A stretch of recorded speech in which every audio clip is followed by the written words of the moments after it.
Hello दोस्तों, कैसे हैं आप लोग? एकदम मज़े में हैं। मैं आपको बता दूं, आपको स्क्रीन पे दिख ही रहा होगा आज ये लेक्चर किस चीज़ को लेके मैं रिकॉर्ड करने वाला हूं। बेसिकली जीएसटी लाइबिलिटी का कंप्यूटेशन, जिसमें कि सप्लाई, वैल्यूएशन, आईटीसी, आरसीएम और एग्जम्पशंस, इन सारे टॉपिक को कंबाइन कर लूँ तो मैं एक ऐसा क्वेश्चन तैयार कर सकता हूँ जिसके अंदर मैं क्वेश्चन में सबसे पहले ये दे दूंगा कि साहब सप्लाई है कि नहीं है वो फाइंड आउट करो, फिर उनमें से क्या क्या चीज़ें वैल्यू में जुड़ेगी, क्या क्या नहीं जुड़ेगी, साथ में आईटीसी किस किस का मिलेगा, किस किस का नहीं मिलेगा, नेट जीएसटी लाइबिलिटी कितनी आएगी, किस किस पे टैक्स लगेगा, किस किस पे नहीं लगेगा, आरसीएम में कितना टैक्स होगा और मुझे कितना टैक्स एज ए सप्लायर पे करना है। ये सारी बातें एक 8 नंबर के प्रैक्टिकल क्वेश्चन के अंदर एग्जाम में आ सकती है और पिछले 2 एग्जाम्स में आ भी रही है, चाहे वो सीए इंटर हो, चाहे वो सीएस प्रोफेशनल हो, चाहे वो सीए फाइनल हो। सारे बच्चों के लिए लेक्चर बहुत ही इंपॉर्टेंट है और ये पूरा लेक्चर अच्छे से देखना। लेकिन इस लेक्चर को देखने से पहले मेक श्योर आप लोग जीएसटी अच्छे से रिवाइज कर चुके हो। 5 चैप्टर आपको अच्छे से आते हैं: supply, valuation, exemption, ITC, RCM. अगर ये लेक्चर्स आपको अच्छे से फ्रूटफुली देखने हैं तो पहले इन 5 चैप्टर को अच्छे से कर लो। अगर आप लोगों ने 5 चैप्टर अच्छे से कर लिए हैं तो मैं कंपटीशन ऑफ टैक्स लाइबिलिटी का जो लेक्चर है इसके अंदर हम क्वेश्चन डिस्कस करना स्टार्ट कर सकते हैं। एक काम और कीजिएगा, इस पर्टिकुलर लेक्चर को आगे देखने से पहले डिस्क्रिप्शन में जाके शीट डाउनलोड कर लीजिए, जहाँ पे मैंने सारे प्रैक्टिकल क्वेश्चंस यहाँ पे दे दिए हैं। कुल मिला के 10 प्रैक्टिकल क्वेश्चन है अलग अलग तरह के, वो हम सॉल्व करेंगे ताकि हमको जीएसटी लाइबिलिटी को कैलकुलेट करना आ जाए, साथ में प्रेजेंटेशन भी सीख सकें किस तरीके से क्वेश्चंस के आंसर को प्रेजेंट किया जाता है। तो सॉल्व क्वेश्चन है 10 और उन 10 को हम इस लेक्चर के अंदर डिस्कस करने वाले हैं। गारंटी 8 नंबर दिलाएगा ये लेक्चर आपको, क्योंकि 8 नंबर एग्जाम में हर बार इस तरह का कंप्यूटेशन ऑफ टैक्स लाइबिलिटी का क्वेश्चन आता है। तो स्टार्ट करते हैं। डिस्क्रिप्शन में जाके नोट्स डाउनलोड कर लीजिए और उसी के पास में सब्सक्राइब बटन है, उसको भी आप दबा दीजिए। तो चालू करते हैं हम लोग आज का डिस्कशन। और मैं आपको बता दूं, स्टार्ट करते हैं फर्स्ट क्वेश्चन से। ये जो मैंने पूरे नोट्स तैयार किए ना, ये आईसीएआई मटेरियल बेस्ड ही हैं। मैंने आईसीएआई की एग्जाम्स, आईसीएआई के मॉड्यूल, आईसीएआई के आरटीपी, आईसीएआई के पास्ट एग्जाम क्वेश्चंस सब में को ढूंढा और उसमें से टॉप 10 बेस्ट क्वेश्चन जो मुझे मिले, जिसमें सारी वैरायटी कवर हो रही है, वो मैंने यहाँ पे ले लिए। कुछ क्वेश्चंस सीए इंटर लेवल के हैं, मतलब बेसिक लेवल के हैं, कुछ क्वेश्चन फाइनल लेवल के भी हैं। तो मैंने CA final, CS professional, CA inter सभी तरह के क्वेश्चंस डाल दिए, ताकि हर बच्चा ये वीडियो देखने के बाद इतना कॉन्फिडेंट हो जाए कि हाँ सर, अब तो मैं कंपटीशन ऑफ जीएसटी लाइबिलिटी का क्वेश्चन एग्जाम में आता है तो बिल्कुल उसको ईजिली सॉल्व कर ही लूंगा। चालू करें, लेट्स बिगिन। पहला जो क्वेश्चन है, the very first question is, mister x एक सप्लायर ऑफ गुड्स हैं जो कि रेगुलर स्कीम के अंदर टैक्स पे कर रहे हैं। The amount of tax, input tax available and output tax liability under different tax head is given as under. पहले आउटपुट टैक्स लाइबिलिटी दे रखी है, 2000 की आईजीएसटी है, 800 की सीजीएसटी है और 2500 की एसजीएसटी की है। ये टैक्स हमें भरना है। आईटीसी भी दिया हुआ है 4000, 2000 और 500 रुपए का। आपको मिनिमम जीएसटी पेएबल निकालना है जो मिस्टर एक्स को यहाँ पे पे करना पड़ेगा। देखो, अब इस वैरायटी का क्वेश्चन एग्जाम में ज़्यादा आएगा। क्यों? क्योंकि क्रॉस यूटिलाइजेशन में पिछले 2 सालों में बहुत अमेंडमेंट हुए हैं और इस कारण से अब हमें मिनिमम टैक्स पेएबल की कैलकुलेशंस आते हैं, जहां हमें ऑप्टिमम क्रॉस यूटिलाइजेशन करना है ताकि हमारे पास आईटीसी का बैलेंस कम से कम बचे और टैक्स भी हमें कम से कम कैश में पे करना पड़े। तो वहां पे हमें एडजस्टमेंट देखना पड़ता है। अगर आपको याद हो तो क्रॉस यूटिलाइजेशन में जो एडजस्टमेंट्स हैं वो सारे हमको देखने पड़ेंगे। तो बेसिक्स के अंदर मैंने पढ़ाया था। ऑफ कोर्स ये जीएसटी का बेसिक है, हर बच्चे को ये आना चाहिए कैसे आईटीसी को क्रॉस यूटिलाइज करते हैं। तो इस क्वेश्चन के सॉल्यूशन को हम वहीं से स्टार्ट करेंगे। सबसे पहले कुछ थियरी लिखी है, आपको एग्जाम में भी ऐसे ही सबसे पहले थियरी में प्रेजेंट करना है। क्या है ऑर्डर? आई थिंक आपको याद है, मैं आपको एक बार याद दिला दूं। सबसे पहले आईजीएसटी के आईटीसी को खत्म करना रहता है। तो आईजीएसटी का आईटीसी सबसे पहले आईजीएसटी से सेट ऑफ होता है। उसके बाद आईजीएसटी के आईटीसी को आप सेट ऑफ कर सकते हैं सीजीएसटी या एसजीएसटी से, आपकी चॉइस से। मैं आपको एक बार इसको बनवा देता हूं, देखना कैसे होगा। देखिए, ये मान लेते हैं ऊपर आउटपुट टैक्स लायबिलिटी है। कुछ बच्चे ऐसे होंगे जो मुझसे नहीं पढ़े होंगे, तो उन्होंने शायद ये कॉन्सेप्ट कैसे पढ़ा होगा, आई डोंट नो, तो मैं एक बार एक्सप्लेन कर देता हूँ उसको कैसे समझने का है। आउटपुट टैक्स लायबिलिटी होगी हमारे पास में IGST की, CGST की और SGST की। इसके बाद में हमारे पास में ITC भी है। अब ठीक है, अब हमें क्या करना है, इसका पूरा सेट ऑफ समझना है। तो मैं आपको बता दूं, सबसे पहले IGST, CGST और SGST कैसे सेट ऑफ होता है। हम चलते हैं सबसे पहले IGST के ITC की बात करते हैं। मैं सबसे पहले IGST को IGST से सेट ऑफ करूंगा, फिर CGST या SGST से अपनी हिसाब से सेट ऑफ कर सकता हूं। मतलब मेरे को चॉइस ये रखनी है कि मैं कैसे सेट ऑफ करूं। यहां पे मैं स्टार लगा के ये बात लिख लेता हूं, और वो क्या है सुनना। हम सेट ऑफ करते समय ये ध्यान रखेंगे कि उसका दूसरा ITC का बैलेंस किसका ज़्यादा है। अगर किसी के पास दूसरा सपोर्ट है तो उसे अभी सपोर्ट IGST का मत दो। अगर दूसरा सपोर्ट कम है तो उससे पहले IGST का सपोर्ट दे दो। ये सिंपल प्रिंसिपल है जो आपको फॉलो करना है, क्योंकि सेकंड रैंक पहले तो IGST के IGST से सेट ऑफ करने के बाद आपके पास ऑप्शन है कि आप IGST के ITC को CGST या SGST किसी से भी सेट ऑफ कर सकते हैं। तो यहाँ पे हमें फिर यही देखना है कि दूसरा बैकअप क्या है। क्या SGST के पास खुद का ITC ज्यादा पड़ा है? अगर हाँ तो फिर आप CGST से पहले IGST सेट ऑफ कर लीजिए। अगर CGST के पास में ज्यादा खुद का बैकअप पड़ा है तो पहले SGST से सेट ऑफ कर लीजिए। तो रैंकिंग ये है, पहले IGST का IGST से, फिर IGST का CGST या SGST से। दूसरा, अगर हम CGST को सेट ऑफ करेंगे सेकेंड रैंक पे, तो पहले हम सबसे पहले हम CGST को CGST से सेट ऑफ करेंगे, फिर CGST को IGST सेट ऑफ करेंगे। CGST को SGST से सेट ऑफ करना अलाउड है ही नहीं, ये तो सबको मालूम होगा। सास बहू वाला झगड़ा है CGST और SGST के बीच में। ना CGST SGST से सेट ऑफ हो सकता है, ना SGST CGST से सेट ऑफ हो सकता है। तो पहले CGST का CGST से, और चौथा CGST का IGST से। ऐसे अगर SGST पे जाएं तो हम पहले SGST का SGST से करेंगे, फिर SGST का IGST से करेंगे। ये रैंकिंग पॉसिबल नहीं है, मतलब CGST का SGST से नहीं हो सकता।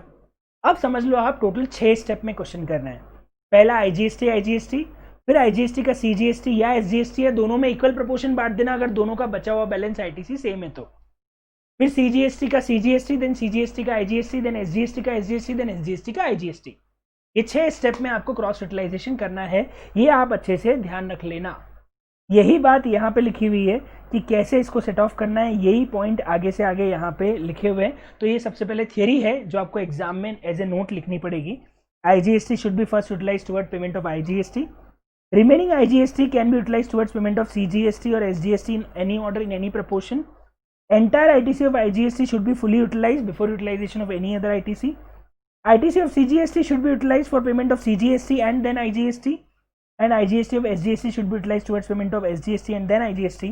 ITC of SGST should be utilized payment of IGST only after ITC of CGST has been utilized fully. मतलब मैंने जो रैंकिंग बताई है ये पूरी फॉलो करो। IGST, CGST, SGST तीन रो में जाएगा। ITC पहले IGST का, फिर CGST का, फिर SGST का। 1, 2, 2, then 3, 4, then 5, 6 याद रहेगा। तो IGST का नंबर आ रहा है 1 पे, फिर 4 पे, फिर 6 पे। ठीक, अब ये इन्होंने यहाँ पे किया है। ऊपर अगर आप क्वेश्चन में देखोगे तो GST पेबल 800, 2500 और 2000 है। IGST का 2000, CGST का 800 और SGST का 2500। सबसे पहले हमें IGST के ITC को खत्म करना है। आप क्वेश्चन में देख सकते हैं IGST का ITC हमारे पास 4000 है। तो हम सबसे पहले तो फर्स्ट स्टेप ही हो जाएगी हमारी, हम IGST के ITC को सबसे पहले IGST से सेट ऑफ कर लेंगे। दूसरी स्टेप होती है साहब IGST का ITC CGST से करूं या SGST से करूं। इसके लिए देखो कि इसके पास में दूसरा ITC किसका ज़्यादा है। आप देख सकते हो CGST के पास में 2000 का ITC पड़ा हुआ है, जबकि SGST के पास में सिर्फ 500 का ITC पड़ा है। मतलब SGST को ITC की ज़्यादा ज़रूरत है एज कंपेयर टू CGST। तो हम इसीलिए पहले SGST के ITC को सेट ऑफ करेंगे। ये हम देते हैं 2, और यहाँ पे हमारा IGST के ITC को SGST सेट ऑफ करेंगे, और इसको हम 2 दे रहे हैं क्योंकि अब बचा ही नहीं है साहब IGST, तो हम IGST को छोड़ देते हैं। हम CGST पे चलते हैं। CGST सेट ऑफ हो गया 3। अब CGST जो है वो हमारे पास में 800 पूरा खत्म कर चुके हैं, तो हमारे पास में CGST का ITC का बैलेंस 1200 बच जाएगा, ये हम रख लेते हैं। और SGST का 500 रुपये भी हम सेट ऑफ कर लेते हैं, जो कि 500 ही बचा था सेट ऑफ करने के लिए। तो प्रैक्टिकली SGST का 500 भी सेट ऑफ हो गया, ये जीरो हो गया। तो प्रैक्टिकली हो क्या रहा है, हमारी टैक्स लायबिलिटी तीनों जीरो हो जाएगी और हमारे पास में ITC का बैलेंस बच जाएगा। किसका ITC का बैलेंस बच जाएगा, हमारे पास में CGST का ITC का बैलेंस बच जाएगा। कितने रुपए का, 1200 रुपये का ITC का बैलेंस CGST का बच गया। अगर आप उल्टा करते, आप पहले CGST को सेट ऑफ मार देते, तो पता है आपके पास में CGST का ITC बैलेंस और ज़्यादा बच जाता और कैश पेएबल आ जाता आपके पास में पे करने के लिए। इसीलिए मैं जो बोल रहा हूँ उस रैंकिंग को फॉलो करो। तरीका क्या है, बैक सपोर्ट देखो, क्या बैक सपोर्ट है, हाँ तो फिर हमें सेट ऑफ दूसरे से पहले करना है। अगर बैक सपोर्ट कम है तो पहले फिर इससे सेट ऑफ मार देंगे, ये हमें सबसे पहले ध्यान रखना है। ये है हमारा क्वेश्चन नंबर फर्स्ट। बताओ क्वेश्चन नंबर 1 सबको समझ में आ गया है? हम बढ़ते हैं आगे और आई थिंक पूरा सॉल्यूशन आप लोगों को समझ में आ गया होगा। बढ़ते हैं क्वेश्चन नंबर 2 पे। क्वेश्चन नंबर 2 और शानदार है, मजेदार है। अभी पहला क्वेश्चन सिर्फ क्रॉस यूटिलाइजेशन को समझने के लिए था, लेकिन दूसरे क्वेश्चन में बहुत सारी चीजें और आ जाती है। तो चलते हैं क्वेश्चन 2 पे। Mister Dheeraj is a registered supplier of service in Bengaluru में इन भाई साहब का बिजनेस है, कर्नाटका स्टेट आ जाता है, और उन्होंने फरवरी 18 को ये सारी इंफॉर्मेशन प्रोवाइड की है। सबसे पहले इन्होंने inter state supply of service किया है। Inter state supply of service पे ऑफकोर्स क्या लगता है, IGST पेबल आ जाएगा, इसमें कोई एग्जम्पशन नहीं है, इसमें कोई सप्लाई का क्लॉज नहीं आता है, क्योंकि simple sorry I just ready गलत वर्ड पढ़ लिया मैंने, इंट्रा है तो इस पर CGST और SGST पेबल हो जाएगा। ये तो सिंपल है, इसमें कोई एग्जम्पशन नहीं लगेगी, इसमें कुछ नहीं लगेगा, इसमें सिंपल आपको टैक्स भरना ही है 5,20,000 रुपये। सेकेंड आता है, लॉयर को लीगल फीस पे करी हमने सेम स्टेट के अंदर, लॉयर को लीगल फीस पे करी। एक मिनट, जैसे ही हम लॉयर की बात करते हैं सबसे पहले हमें देखना है क्या ये सप्लाई है।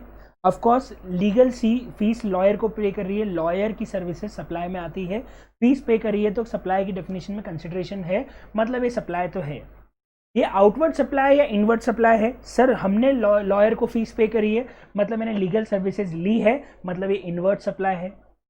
तीसरा काम हमें देखना है कि साहब इसको एग्जम्पशन में तो नहीं रखा हुआ है, क्या ये एग्जम्प्ट है क्या?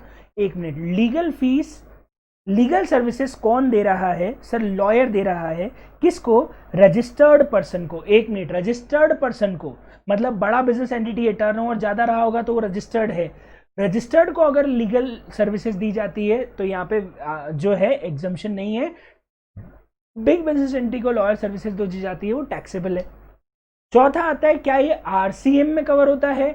अब सवाल है कि लीगल सर्विसेज RCM में आती है क्या? जी हाँ, लॉयर अगर किसी बिजनेस एंटिटी को सर्विसेज दे रहा है और वो टैक्सेबल है तो ऑफकोर्स वहां पे RCM लगता है, मतलब ये हमारे लिए RCM की लाइबिलिटी है, क्योंकि we are the receiver, we are not supplier, we are the receiver, so we have to pay tax under RCM। ये तो रेगुलर टैक्स के अंदर पे होगा, इसका टैक्स RCM में पे होगा। अगला, rent paid to state government for his office building. Again the point is, क्या ये सप्लाई ऑफ सर्विस है? रेंटिंग सप्लाई में आता है। रेंट पे किया है मतलब कंसिडरेशन है? जी हाँ है। क्या ये एग्जम्पशन में है? एक मिनट सर, अगर हम रेंटिंग ऑफ इमूवेबल प्रॉपर्टी की बात कर रहे हैं तो हमने कुछ क्लॉज पढ़ा था गवर्नमेंट को लेके। अगर government renting of immovable property किसी बिजनेस एंटिटी को दे रही है तो वो टैक्सेबल होता है और वहां RCM भी लगता है। अगर किसी बड़े बिजनेस रजिस्टर्ड बिजनेस एंटिटी को दे रही है तो RCM लगता है, और स्मॉल बिजनेस एंटिटी को दे रही है तो फॉरवर्ड चार्ज लगता है। ये रजिस्टर्ड पर्सन है, मतलब ये बिग बिजनेस एंटिटी है, अगेन ये RCM में अट्रैक्ट होगी, इसके ऊपर भी RCM लग जाएगा और हम एज ए रिसीवर इसके ऊपर भी RCM की तरह टैक्स पे करने वाले हैं। चौथा, हमने रिसीव की है services toward conduct of exam in लवॉल university being an interstate transaction. हमने रिसीव्ड फॉर है, मतलब हमने सर्विस दी है। किसको दी है हमने सर्विस?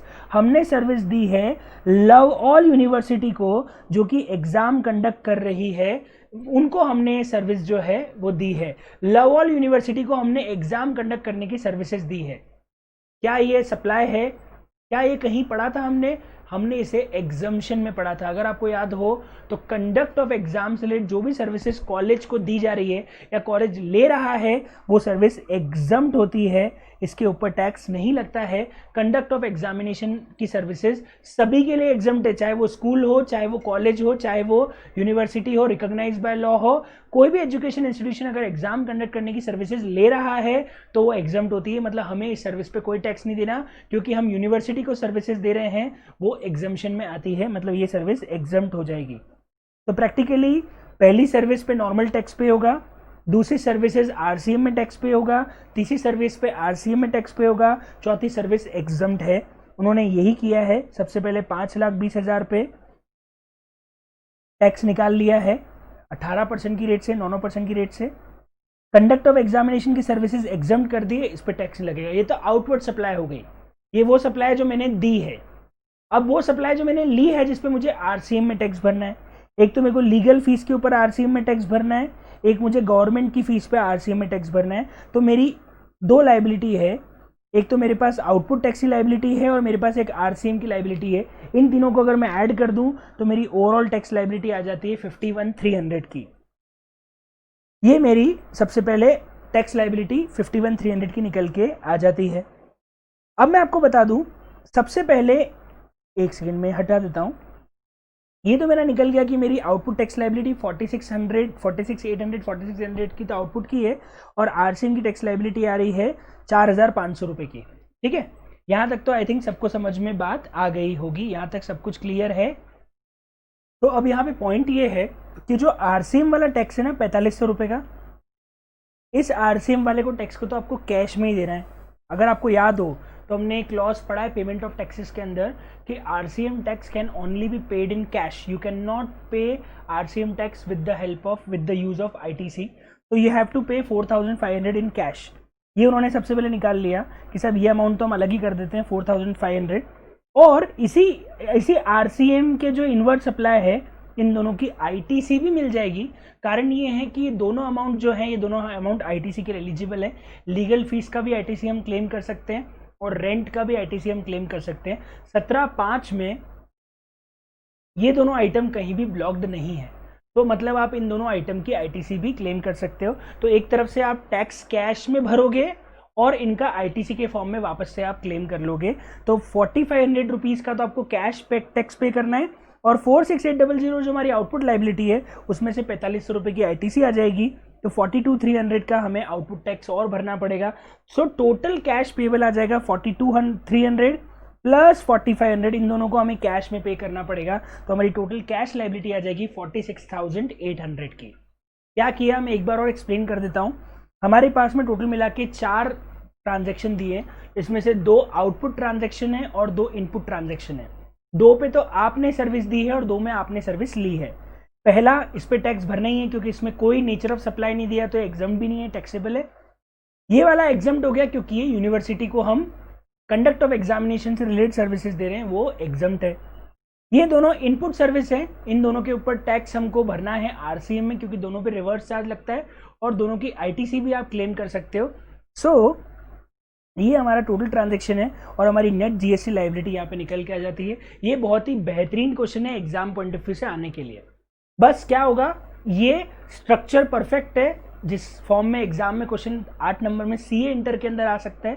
सीए फाइनल होगा तो हम और हाई लेवल तक भी जाएंगे, अभी आगे के क्वेश्चन सीए फाइनल के लिए भी, पर करने सबको है। देखो मैंने सीए फाइनल के क्वेश्चंस भी इसमें डाले, इसका मतलब नहीं कि सीए इंटर वालों को वो क्वेश्चन नहीं करने हैं। 10 के 10 क्वेश्चन सबको करके जाने के, बहुत ही बढ़िया क्वेश्चन है, मजा आ जाएगा। ठीक है, सो ये क्वेश्चन तो एक ऑप्टिमम क्वेश्चन है एग्जाम में पूछने के लिए। 4-5 सर्विस दे देंगे, 1-2 में आरसीएम लग रहा होगा, 1-2 में एग्जम्पशन होगा, 1 टैक्सेबल होगा, 1-2 नॉन टैक्सेबल होंगे, और उससे फिर हमको टोटल टैक्स लायबिलिटी कैलकुलेट करनी पड़ेगी। पर आप सोच सकते हो हमको दिमाग के सारे तार खोल के रखने पड़ेंगे क्योंकि कोई भी पॉइंट लग सकता है।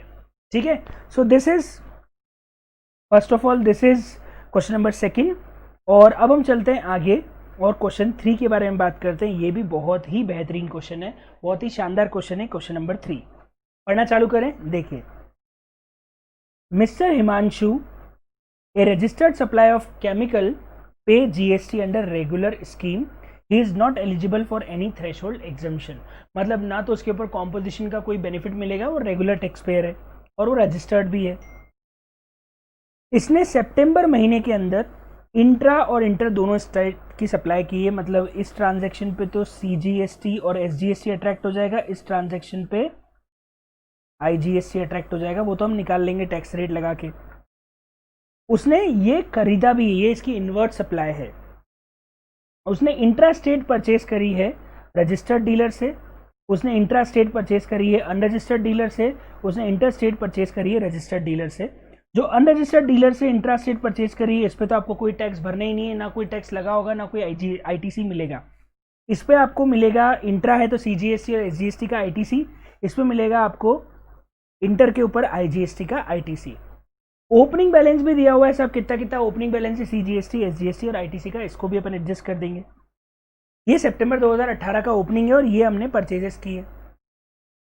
इसके अलावा उसने कार खरीदी है इंट्रा, मतलब CGST SGST वाली, जिसको बिजनेस पर्पज पे यूज करने वाला है 672 का, जो 36,000 का टैक्स शामिल है, और उसने पूरी वैल्यू को कैपिटलाइज किया है including GST in the books same date to claim depreciation. मतलब सिंपल बात है, वो इसके ऊपर ITC क्लेम करेगा ही नहीं, क्योंकि पहली बात तो इसने डेप्रिसिएशन क्लेम कर लिया, दूसरा वैसे भी कार पे ITC नहीं मिलता है, कार जो है वो ब्लॉक क्रेडिट के अंदर आती है, उसके ऊपर वैसे भी ITC क्लेम नहीं कर सकते, तो ये तो नॉट एलिजिबल फॉर ITC है, इसका तो ITC मिलेगा ही नहीं। Out of inter state purchase from registered dealer, ये जो है इंट्रा की इंटर, ये वाला goods worth ₹1 lakh were received on October 3 due to road traffic jam, मतलब 4 लाख में से 1 लाख की परचेज ऐसी है जिसपे अक्टूबर में माल मिला है। अब आपको मैं एक चीज याद दिलाता हूं, अगर आपको ITC चैप्टर अच्छे से याद हो तो उसमें सेक्शन 16 जो कंडीशंस ऑफ ITC है, वहां पे एक इंपॉर्टेंट क्लॉज है, ITC आप उस महीने में क्लेम कर सकते हो जिस महीने में आपको गुड्स रिसीव होंगे।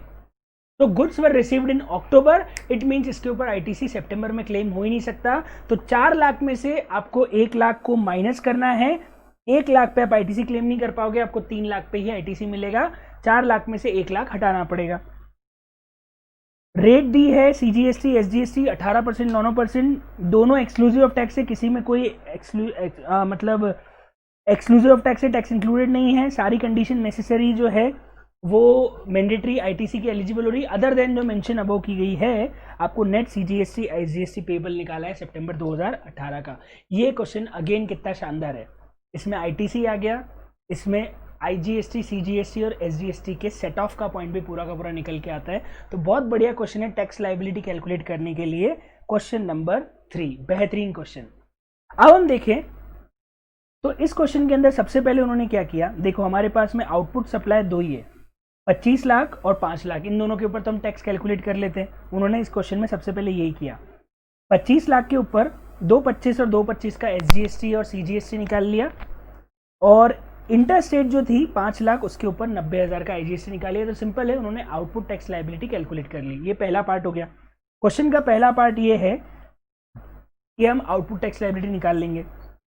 दूसरा पार्ट ये बड़ा शानदार है जहां हम ITC कैलकुलेट करेंगे, और ये बहुत मेजर पार्ट है। हमारे पास ओपनिंग बैलेंस पड़ा है 95,000, 60,000, 50,000, ये क्वेश्चन में दिया हुआ है, आप देखेंगे तो क्वेश्चन में दिया है 95 का CGST SGST और IGST का बैलेंस हमारे पास रखा हुआ है। इसके बाद इन्होंने इंट्रा स्टेट परचेज करी थी रजिस्टर्ड डीलर से, उसके ऊपर उन्होंने पे किया था CGST और SGST, निकाल लिया हमने 9% की रेट से, 1.26 और 1.26। फिर उन्होंने इंटर स्टेट परचेज भी की थी, लेकिन 4 लाख की नहीं, 3 लाख की लेंगे, क्योंकि 1 लाख के ऊपर ITC इस साल नहीं मिलेगा, इस महीने नहीं मिलेगा, अगले महीने मिलेगा, क्योंकि उसका गुड्स 1 लाख रुपए का गुड्स अक्टूबर में आया है। तो नीचे नोट लगा के आप ये लिखेंगे कि 1 लाख रुपीस का गुड्स अक्टूबर में आया है, तो उसके ऊपर ITC भी अक्टूबर मंथ में क्लेम हो सकता है, आप सितंबर महीने में क्लेम नहीं कर सकते। तो 4 लाख में से हमने माइनस किया था 1 लाख रुपए, ये वाला 1 लाख रुपए हटा के 3 लाख के ऊपर हम IGST का कैलकुलेशन भी कर लेते हैं। जो अनरजिस्टर्ड सॉरी मेरे को कोरोना नहीं हुआ है, बोलते बोलते खांसी आ गई, ठीक है। सो जो अनरजिस्टर्ड डीलर है, अनरजिस्टर्ड डीलर से जो इंटर स्टेट परचेज की, उसके ऊपर कोई टैक्स पे किया ही नहीं होगा, तो ऑफकोर्स हमको टैक्स इनवॉइस नहीं मिला होगा, तो हम उसका ITC क्लेम कर ही नहीं सकते। इसका टैक्स ITC 0 हो गया, इस परचेज का कोई ITC क्लेम नहीं होगा। कार का भी आईटीसी नहीं मिलेगा। The reason is first of all it is a block credit. दूसरा, कार पर आईटीसी इसलिए भी नहीं मिलेगा क्योंकि आपने पूरा अमाउंट कैपिटलाइज कर लिया इंक्लूडिंग जीएसटी, आपने डेप्रिसिएशन क्लेम कर लिया है, तो आपको आईटीसी नहीं मिलेगा। मतलब प्रैक्टिकली आपको आईटीसी मिलेगा एक तो ओपनिंग बैलेंसेस का प्लस इंट्रा स्टेट परचेज का, और इंटर स्टेट परचेज में 1 लाख को हटा के बचे हुए 3 लाख का। तो ये सेकंड स्टेप में हमारा टोटल आईटीसी निकल के आ गया 221, 186 और 1,04,000। अब बड़ा सिंपल है, अब बस सेट ऑफ मारना है। तीसरा काम सेट ऑफ मारने का है, ये हमारी थर्ड स्टेप है।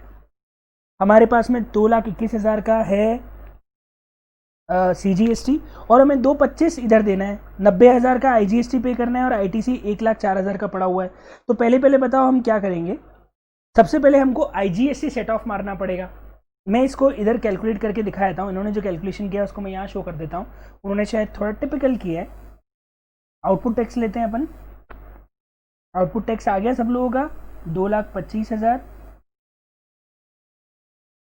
2,25,000 और 90,000। ये है आपका आउटपुट टैक्स। अगर हम आईटीसी की बात करें तो हमारे पास आईटीसी का बैलेंस है। अपन सबसे पहले आईजीएसटी का आईटीसी खत्म करने की कोशिश करते हैं। ये सीजीएसटी है, ये एसजीएसटी है और ये आईजीएसटी है। हम सबसे पहले आईजीएसटी के आईटीसी को खत्म करते हैं। हमारे पास आईजीएसटी का आईटीसी 90,000 तो यहाँ से खत्म हो जाएगा।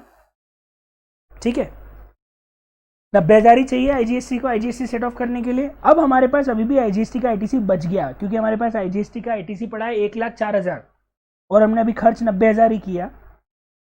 अब हम क्या करें, हम इसको सीजीएसटी और एसजीएसटी सेट ऑफ करते हैं।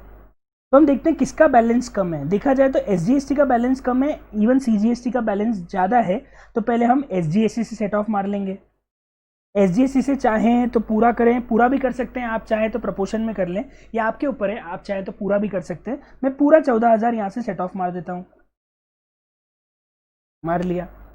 अब मैं आईजीएसटी खत्म कर चुका, अब मैं सीजीएसटी पे चलता हूँ। सीजीएसटी का आईटीसी मेरे पास पड़ा है 2,21,000, पूरा मैं यहाँ से सेट ऑफ मार देता हूँ। और अब मेरे पास और कुछ सीजीएसटी का आईटीसी नहीं है और एसजीएसटी का आईटीसी भी मैं, अब एसजीएसटी की लायबिलिटी 2,25 है और आईटीसी पड़ा हुआ है 186, ये भी मैं यहाँ से सेट ऑफ मार देता हूँ। तो अब मेरी ये लायबिलिटी बच जाती है 4,000 रुपये का, तो मुझे सीजीएसटी पे करना आ जाएगा और एसजीएसटी की लायबिलिटी आ जाएगी 225 माइनस 2,25,000 रुपये मुझे एसजीएसटी पे करना आ जाएगा और आईजीएसटी पे करना बिल्कुल भी नहीं आएगा। मतलब ओवरऑल मेरे ऊपर जीएसटी पेबल 29 आ जाएगा। मेरा भी जीएसटी पेबल 29 आ रहा है। उन्होंने 10 और 4 किया, आप चाहो तो पूरा एसजीएसटी से कर दो, पर अल्टीमेटली यही नेट जीएसटी पेबल आएगा। ये आंसर परफेक्ट माना जाएगा। CGST 4,000, SGST 25,000। आप चाहो तो 10 और 14 भी करते तो 29,000 का ही एसजीएसटी पेबल आता है। प्रैक्टिकली आपको 29,000 का टैक्स भरना है। कौन सा भरना है मैटर नहीं करता क्योंकि वो सेट ऑफ के कारण चेंज हो सकता है। ओवरऑल अमाउंट सेम होना चाहिए। ठीक है, तो ये है हमारा क्वेश्चन नंबर 3 का आंसर। बहुत ही बेहतरीन क्वेश्चन था। बताओ मजा आया कि नहीं आया क्वेश्चन के अंदर? बड़ा इंटरेस्टिंग क्वेश्चन था। आगे बढ़ते हैं और चलते हैं क्वेश्चन 4 पे। क्वेश्चन 4 और शानदार होने वाला है। देखिए, आते हैं क्वेश्चन 4 पे। मिस्टर ग्रे एक रजिस्टर्ड टैक्सेबल पर्सन है जो कि रेगुलर स्कीम के अंदर है। अभी तक आप देखोगे सारे क्वेश्चन में यही वर्ड लिखा है, रेगुलर स्कीम है, क्योंकि टैक्स लाइबिलिटी में जब आईटीसी वाईटीसी सबका सेट ऑफ होता है तो ऑफकोर्स टैक्स पेयर रेगुलर ही होना चाहिए। अगर मिस्टर ग्रे के लिए लिखा है कि सभी रेगुलर टैक्स पेयर हैं, इन्होंने इंटर स्टेट सप्लाई करी है, मतलब इस पर तो आईजीएसटी लग जाएगा 1 लाख रुपए के ऊपर। इंट्रा स्टेट करी है उन्होंने, 500 पैकेट डिटर्जेंट बेचा है 400 रुपये का, जिसमें प्लास्टिक बकेट दी है 100 रुपये की मुफ्त हर बास्केट के साथ। बीइंग ए मिक्स सप्लाई और डिटर्जेंट पे 18% है, प्लास्टिक बकेट पे 28% है। मतलब इसमें सप्लाई का कॉन्सेप्ट भी आ गया। आपने 400 रुपये में 500 पैकेट डिटर्जेंट बेचा है और हर डिटर्जेंट के साथ एक बाल्टी फ्री दी है। आपको बताओ तो सर्फ एक्सेल, एरियल, इन सब डिटर्जेंट के साथ एक बाल्टी फ्री आती है। तो उन्होंने 400 रुपये की डिटर्जेंट में बाल्टी फ्री दी है और रेट ऑफ डिटर्जेंट इज 18 और बाल्टी के ऊपर 28% है। आप पहले बताओ, हम जो ये रेट कैलकुलेट करेंगे ये कितना करेंगे, 18 या 28? किसको रेट मानेंगे? ऑफकोर्स 28% रेट माना जाएगा क्योंकि ये मिक्स सप्लाई है और मिक्स सप्लाई में हम हमेशा कौन सा रेट लेते हैं? मिक्स सप्लाई में हम हमेशा हाईएस्ट रेट लेते हैं। तो 28% हमारे लिए काम का, 18% हमारे लिए काम का नहीं है। ठीक है, इसके बाद supply of online education journal है जो मैसर्स पिनाकल को दी गई है, जो एक प्राइवेट कोचिंग सेंटर है जो 10th 11th 12th की कोचिंग चलाती है। एक minute, supply of education e journal is exempt only when it is supplied to education institution other than schools, practically colleges को अगर आप ई जर्नल सप्लाई कर रहे हो तो ही एग्जम्पशन था, रिकॉग्नाइज बाय लॉ। जो कोचिंग रिकॉग्नाइज बाय लॉ जो कोर्सेज कराते हैं सिर्फ उन्हीं के लिए था, ना तो स्कूल्स के लिए था, ना ही अप्रूव्ड वोकेशनल कोर्स के लिए था। मैं तो बोलता हूँ ये जो क्वेश्चन आया उन्होंने यहाँ पे कंफ्यूजन ही दूर कर दिया बच्चों का, क्योंकि उन्होंने तो सीधे बोल दिया साहब ई जर्नल प्राइवेट कोचिंग को सप्लाई की है, तो एग्जम्पशन तो खत्म ही हो जाता है, क्योंकि प्राइवेट कोचिंग को सप्लाई करने पे वो एजुकेशन इंस्टीट्यूशन ही नहीं है, और जब एजुकेशन इंस्टीट्यूशन ही नहीं है तो एग्जम्पशन होने का सवाल ही नहीं होता है। मतलब ये भी टैक्सेबल है, ये भी टैक्सेबल है, ये भी टैक्सेबल है, अभी तक एक भी एग्जम्पशन नहीं मिला, सभी टैक्सेबल है। ये तो सब सप्लाई हो गई आउटवर्ड वाली। इनवर्ड सप्लाई की बात करें तो साहब हमने एक इंटरस्टेट सप्लाई ऑफ गुड्स लिया है 70,000 रुपये का, जिसमें से invoice of goods worth ₹20,000 is missing और उसका कोई टैक्स पेइंग डॉक्यूमेंट नहीं है। मतलब प्रैक्टिकली सेक्शन 16 की कंडीशन के हिसाब से आप 20,000 का आईटीसी ले ही नहीं सकते, आपको आईटीसी 50,000 पे लेना पड़ेगा। मतलब 20,000 आपको इसमें से माइनस करने पड़ेंगे, 50,000 के ऊपर ही आप आईटीसी ले पाओगे। ठीक है। Repairing of bus with sitting capacity of 20 passenger used to transport its employees from its resident being intra-state supply। एक मिनट, बस की रिपेयरिंग करवाई है और बस की सीटिंग कैपेसिटी 20 पैसेंजर की है। कहाँ से आ रहा है ये क्लॉज? सेक्शन 17(5) के अंदर 13 पैसेंजर से कम, 13 या 13 से कम वाली गाड़ियों की रिपेयरिंग की आईटीसी नहीं मिलती, क्योंकि उनके कैपिटल गुड्स की भी आईटीसी नहीं मिलती। लेकिन 13 पैसेंजर से ऊपर मोटर व्हीकल की आईटीसी मिलती है, तो ऑफकोर्स उसके रिपेयरिंग की भी आईटीसी मिलेगी। मतलब 50,000 के ऊपर भी आप आईटीसी क्लेम कर सकते हो। मतलब इस क्वेश्चन में एग्जम्पशन का पॉइंट आ गया, इस क्वेश्चन में आईटीसी का पॉइंट आ गया, इस क्वेश्चन में सप्लाई का पॉइंट आ गया, और अब आईटीसी का ओपनिंग बैलेंस भी दिया हुआ है। मतलब इस क्वेश्चन में सेट ऑफ का पॉइंट भी आ जाएगा। तो कितना बेहतरीन क्वेश्चन है। क्वेश्चन नंबर 4 कितना शानदार है, एक ही क्वेश्चन में 4 कॉन्सेप्ट कवर हो जाते हैं। मिक्स सप्लाई का कॉन्सेप्ट कवर हो जाता है, एग्जम्पशन का कॉन्सेप्ट कवर हो जाता है, आईटीसी का कॉन्सेप्ट कवर हो जाता है, और सेट ऑफ का कॉन्सेप्ट भी कवर हो जाता है। तो 50,000 के ऊपर पूरी आईटीसी मिलेगी, क्योंकि रिपेयरिंग 13 पैसेंजर से बड़ी व्हीकल की हुई है, तो आप आईटीसी क्लेम कर सकते हो। अब उन्होंने ओपनिंग बैलेंस दिया हुआ है, हम करंट आईटीसी जोड़ेंगे, टोटल आउटपुट लायबिलिटी निकालेंगे और फाइनली सेट ऑफ मार देंगे। इसके अलावा और भी एडिशनल इन्फॉर्मेशन दिए, टैक्स रेट्स दिए 18%, 9%, सारे एक्सक्लूसिव ऑफ टैक्स है, कंडीशन सारी फुलफिल हो जाती है। नेट जीएसटी पेबल, अगेन हमको नेट जीएसटी पेबल यहाँ पे निकालना है। कितना बेहतरीन क्वेश्चन है। कितने स्टेप में क्वेश्चन सॉल्व होता है? प्रैक्टिकली 3। पहला स्टेप है आउटपुट टैक्स लायबिलिटी कैलकुलेट करना, दूसरा स्टेप है आईटीसी का बैलेंस कैलकुलेट करना, तीसरा स्टेप है नेट जीएसटी पेबल कैलकुलेट करना। तो हर क्वेश्चन जिसमें नेट जीएसटी पेबल निकालना रहेगा वो 3 स्टेप में सॉल्व होगा। अब देखिए, हम सबसे पहले एक काम करते हैं, आउटपुट टैक्स लायबिलिटी निकाल लेते हैं। इंटर स्टेट सप्लाई पे पूरा टैक्स लगेगा, इंट्रा स्टेट सप्लाई पे भी पूरा टैक्स लगेगा। 2 लाख रुपए पे 28 लगेगा, 18 नहीं लगेगा क्योंकि हाईएस्ट रेट लगता है, 28 लगेगा। और सप्लाई ऑफ एजुकेशन पे भी 18 के हिसाब से 9% लग जाएगा। तो उस पर 28% स्पेशली मिक्स रेट के कारण लग रहा है, मिक्स सप्लाई के कारण हाईएस्ट रेट लग रहा है, बाकी सब पे 18% रहेगा। आईटीसी की बात करें तो ओपनिंग बैलेंस से 5,000, 5,000, 40,000 ये ले लिया। इंटरस्टेट परचेज ऑफ गुड्स किया है 50,000, 50,000, 70,000 ने कितना लिया? 50,000, क्योंकि 20,000 का इनवॉइस मिसिंग था। तो हम आईटीसी सिर्फ कितने पे क्लेम कर सकते हैं? 50,000 पे ही क्लेम कर सकते हैं। और बस का भी आईटीसी लिया है, देखो बच्चों, बस का भी आईटीसी लिया है, क्योंकि 13 पैसेंजर से ऊपर की सीटिंग कैपेसिटी है, तो उसकी मोटर व्हीकल की आईटीसी एलिजिबल है, इसीलिए बस का भी आईटीसी लिया गया है। 4,500 रुपये ये भी मैंने ऐड कर दिया। टोटल आईटीसी का बैलेंस मेरा 9,500, 9,500 और आईजीएसटी का बैलेंस आ गया है 49,000। बस अब मुझे सेट ऑफ मारने का है, तो सेट ऑफ मारे। तो सेट ऑफ कैसे मारेंगे? आप सबसे पहले अगेन वो का वही प्रिंसिपल अप्लाई कर लेते हैं अपन, आ जाएगा। अब आप कर लोगे क्या? बहुत सिंपल है, पहले आईजीएसटी के बैलेंस को खत्म कर देंगे। 18,000 पे करना है, 49,000 पड़ा है, तो पहले तो 49 से 18 एडजस्ट कर दो, बचा है। अब मिला के अपने पास कितना बच रहा है? 18 एडजस्ट करने के बाद 49 में से 18 गया तो हमारे पास बच जाता है 31। 31 को हम सेट ऑफ कर लेंगे पहले आईटीसी से, इधर से इधर आईटीसी 9,500 है, वो सेट ऑफ करके 31 एडजस्ट हो जाएगा। नेट 15,000 जीएसटी पेबल अब आप निकाल लोगे, मेरे हिसाब से आप कर लोगे। आप बताऊंगे वापस, 2-2, 3-3 क्वेश्चन में बता दिया क्या। अब ये एक सेट ऑफ करने वाला पॉइंट तो आपका हो जाएगा। आपका आंसर 15,000 टोटल मैच होना चाहिए, चाहे वो सीजीएसटी का है चाहे वो एसजीएसटी का है। आईजीएसटी का नहीं आएगा, इधर सीजीएसटी पेबल आएगा, एसजीएसटी पेबल आएगा, या दोनों पेबल आएंगे, पर टोटल अमाउंट आपका 15,000 मैच हो जाना चाहिए। ये है क्वेश्चन नंबर 4 का आंसर। बहुत ही बेहतरीन क्वेश्चन था क्वेश्चन नंबर 4। चलते हैं हम अगले क्वेश्चन पे, और अगला क्वेश्चन तो एकदम फाड़ू क्वेश्चन है, फाड़ क्वेश्चन है, एकदम शानदार क्वेश्चन है। क्वेश्चन नंबर 5 पे आते हैं क्वेश्चन नंबर 5 पे। बहुत ही बेहतरीन क्वेश्चन है question 5।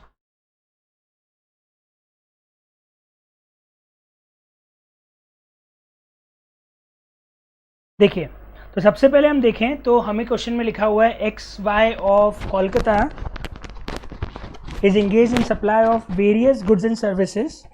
It pays under regular scheme. The following information is provided for the month of July. ठीक है, सबसे पहले interstate purchase of office stationery किया है। भैया इनका काम ही शायद स्टेशनरी का है शायद, और ऑफिस स्टेशनरी पे वैसे भी आईटीसी मिलती है। इवन अगर कुछ भी स्टेशनरी का काम नहीं होता तो भी ऑफिस स्टेशनरी का आप आईटीसी ले सकते हो, इसका आईटीसी अलाउड है। दूसरा, repairing of lorry use to transport goods from warehouse to clients location. 1 minute, motor vehicle की रिपेयरिंग कराई है, पर ये कौन सा मोटर व्हीकल है? क्या ये 13 पैसेंजर वाला मोटर व्हीकल है या ये लॉरी है? ऑफकोर्स ये लॉरी है, गुड्स ट्रांसपोर्ट मोटर व्हीकल है, तो इसकी आईटीसी ऑफकोर्स मिलेगी। Repairing of any motor vehicle on which ITC is allowed, उसकी रिपेयरिंग का भी आईटीसी अलाउड होता है। इसकी आईटीसी इसलिए मिलेगी क्योंकि ये capital goods eligible for ITC है, तो इसका भी आईटीसी मिलेगा। Interstate supply of office stationery, ये सब रिसीट्स है, मतलब ये हमने माल बेचा है, ये हमने पेमेंट्स किए, मतलब ये हमने इनवर्ड सप्लाई, तो ये हमारी इनवर्ड सप्लाई है, ये हमारी आउटवर्ड सप्लाई है। आउटवर्ड सप्लाई में और क्या लिखा हुआ है साहब? एक तो interstate supply of office stationery, मैंने ऑफिस स्टेशनरी बेची 2 लाख की। इंट्रा स्टेट किया है 500 कॉम्बो पैक्स का, जिसमें एक कैलकुलेटर और एक डायरी है। यहाँ मजा आएगा, मिक्स सप्लाई वाला पॉइंट आ जाएगा, एक कैलकुलेटर भी है और एक डायरी भी है। और इंट्रा स्टेट सप्लाई किया है, intra state supply of services of business correspondent, हम एज ए बिजनेस करस्पॉन्डेंट भी हैं बैंक के अर्बन एरिया की ब्रांच के लिए साहब। मतलब मेरी दुकान से मैं स्टेशनरी तो बेचता ही बेचता हूँ, साथ में मैं बैंक का बिजनेस करस्पॉन्डेंट भी हूँ, मैं अर्बन एरिया में बैंक का बिजनेस करस्पॉन्डेंट हूँ। याद करो, इसको लेके कुछ एग्जम्पशन या आरसीएम था, हम उस बारे में बात करेंगे, आगे पढ़ते हैं। लेकिन इसके बाद लिखा हुआ है 10% of interstate supply of office stationery are made to unregistered person. Is it matter that we are supplying it to registered or unregistered? Of course not. If we are registered, we are even supplying to any kind of customer, चाहे वो registered हो चाहे वो unregistered हो, ultimately tax तो मुझे इन दोनों case में देना है। मैं तो रजिस्टर्ड हूँ ना, तो मुझे तो टैक्स देना ही देना है, चाहे वो रजिस्टर्ड को बेचूँ या अनरजिस्टर्ड को बेचूँ, अल्टीमेटली मैं अपने बिल में टैक्स चार्ज करूँगा ही करूँगा, तो इससे कोई फर्क नहीं पड़ता है। Each combo pack contain a calculator and diary and is priced at 800. The calculator and the diary are priced 700 and 900. मतलब कॉम्बो पैक का प्राइस 800 है, पर इंडिविजुअली और 700 और 200 रुपये में बेचे जाते हैं। 1 मिनट, क्या हमने कहीं मिक्स सप्लाई में ऐसा पढ़ा कि जो इंडिविजुअली और जितने में बेचे जाते हैं उसके हिसाब से उस पर टैक्स लगाना है? हमने पढ़ा कि साहब अगर कोई भी मिक्स या कॉम्पोजिट सप्लाई है तो हमेशा उस पर, कॉम्पोजिट सप्लाई है तो प्रिंसिपल सप्लाई का, और मिक्स सप्लाई है तो हाईएस्ट रेट लगेगा। तो यहाँ पे ये 700 और 200 का कोई यूज़ नहीं है, सिर्फ कंफ्यूज करने के लिए दिया है, हमें उनकी इंडिविजुअल वैल्यू से कोई मतलब है ही नहीं। हमने जब कंसिडरेशन ही 800 रुपये लिया है तो टैक्स तो मुझे सीधे 800 पे देना पड़ेगा। 40,000 रुपये की इनवॉइस जो हमने ऑफिस स्टेशनरी खरीदी थी उसकी मिसिंग है, और उसका कोई डॉक्यूमेंट भी नहीं है, मतलब 1,40,000 में से 40,000 का इनवॉइस मिसिंग है, तो ऑफकोर्स इसका आईटीसी मुझे छोड़ना पड़ेगा। मैं 1 लाख पे आईटीसी ले सकता हूँ, 40,000 का इनवॉइस मिसिंग है, उसका आईटीसी मुझे नहीं मिलेगा। All the figures are exclusive, okay, exclusive of tax है। रेट्स 9 और 9 और 18 है, लेकिन डायरी के ऊपर रेट 28% है। कैलकुलेटर पे, बाकी सब स्टेशनरी पे रेट 18 है, लेकिन डायरी पे 28 है। अब मुझे बताओ, कैलकुलेटर और डायरी अपने आप में क्या हो जाता है? क्या ये कॉम्पोजिट सप्लाई है या मिक्स सप्लाई है? Of course it's a mix supply, क्योंकि इसमें से कोई भी एक चीज़ आप प्रिंसिपल नहीं बना सकते। पहली बात, प्राइस से कोई फर्क नहीं पड़ता है 700 और 200। दूसरा, वो एक दूसरे के साथ नेचुरली बंडल्ड भी नहीं है, कैलकुलेटर और डायरी नेचुरली बंडल्ड आइटम नहीं है, तो ऑफकोर्स मिक्स सप्लाई होगा।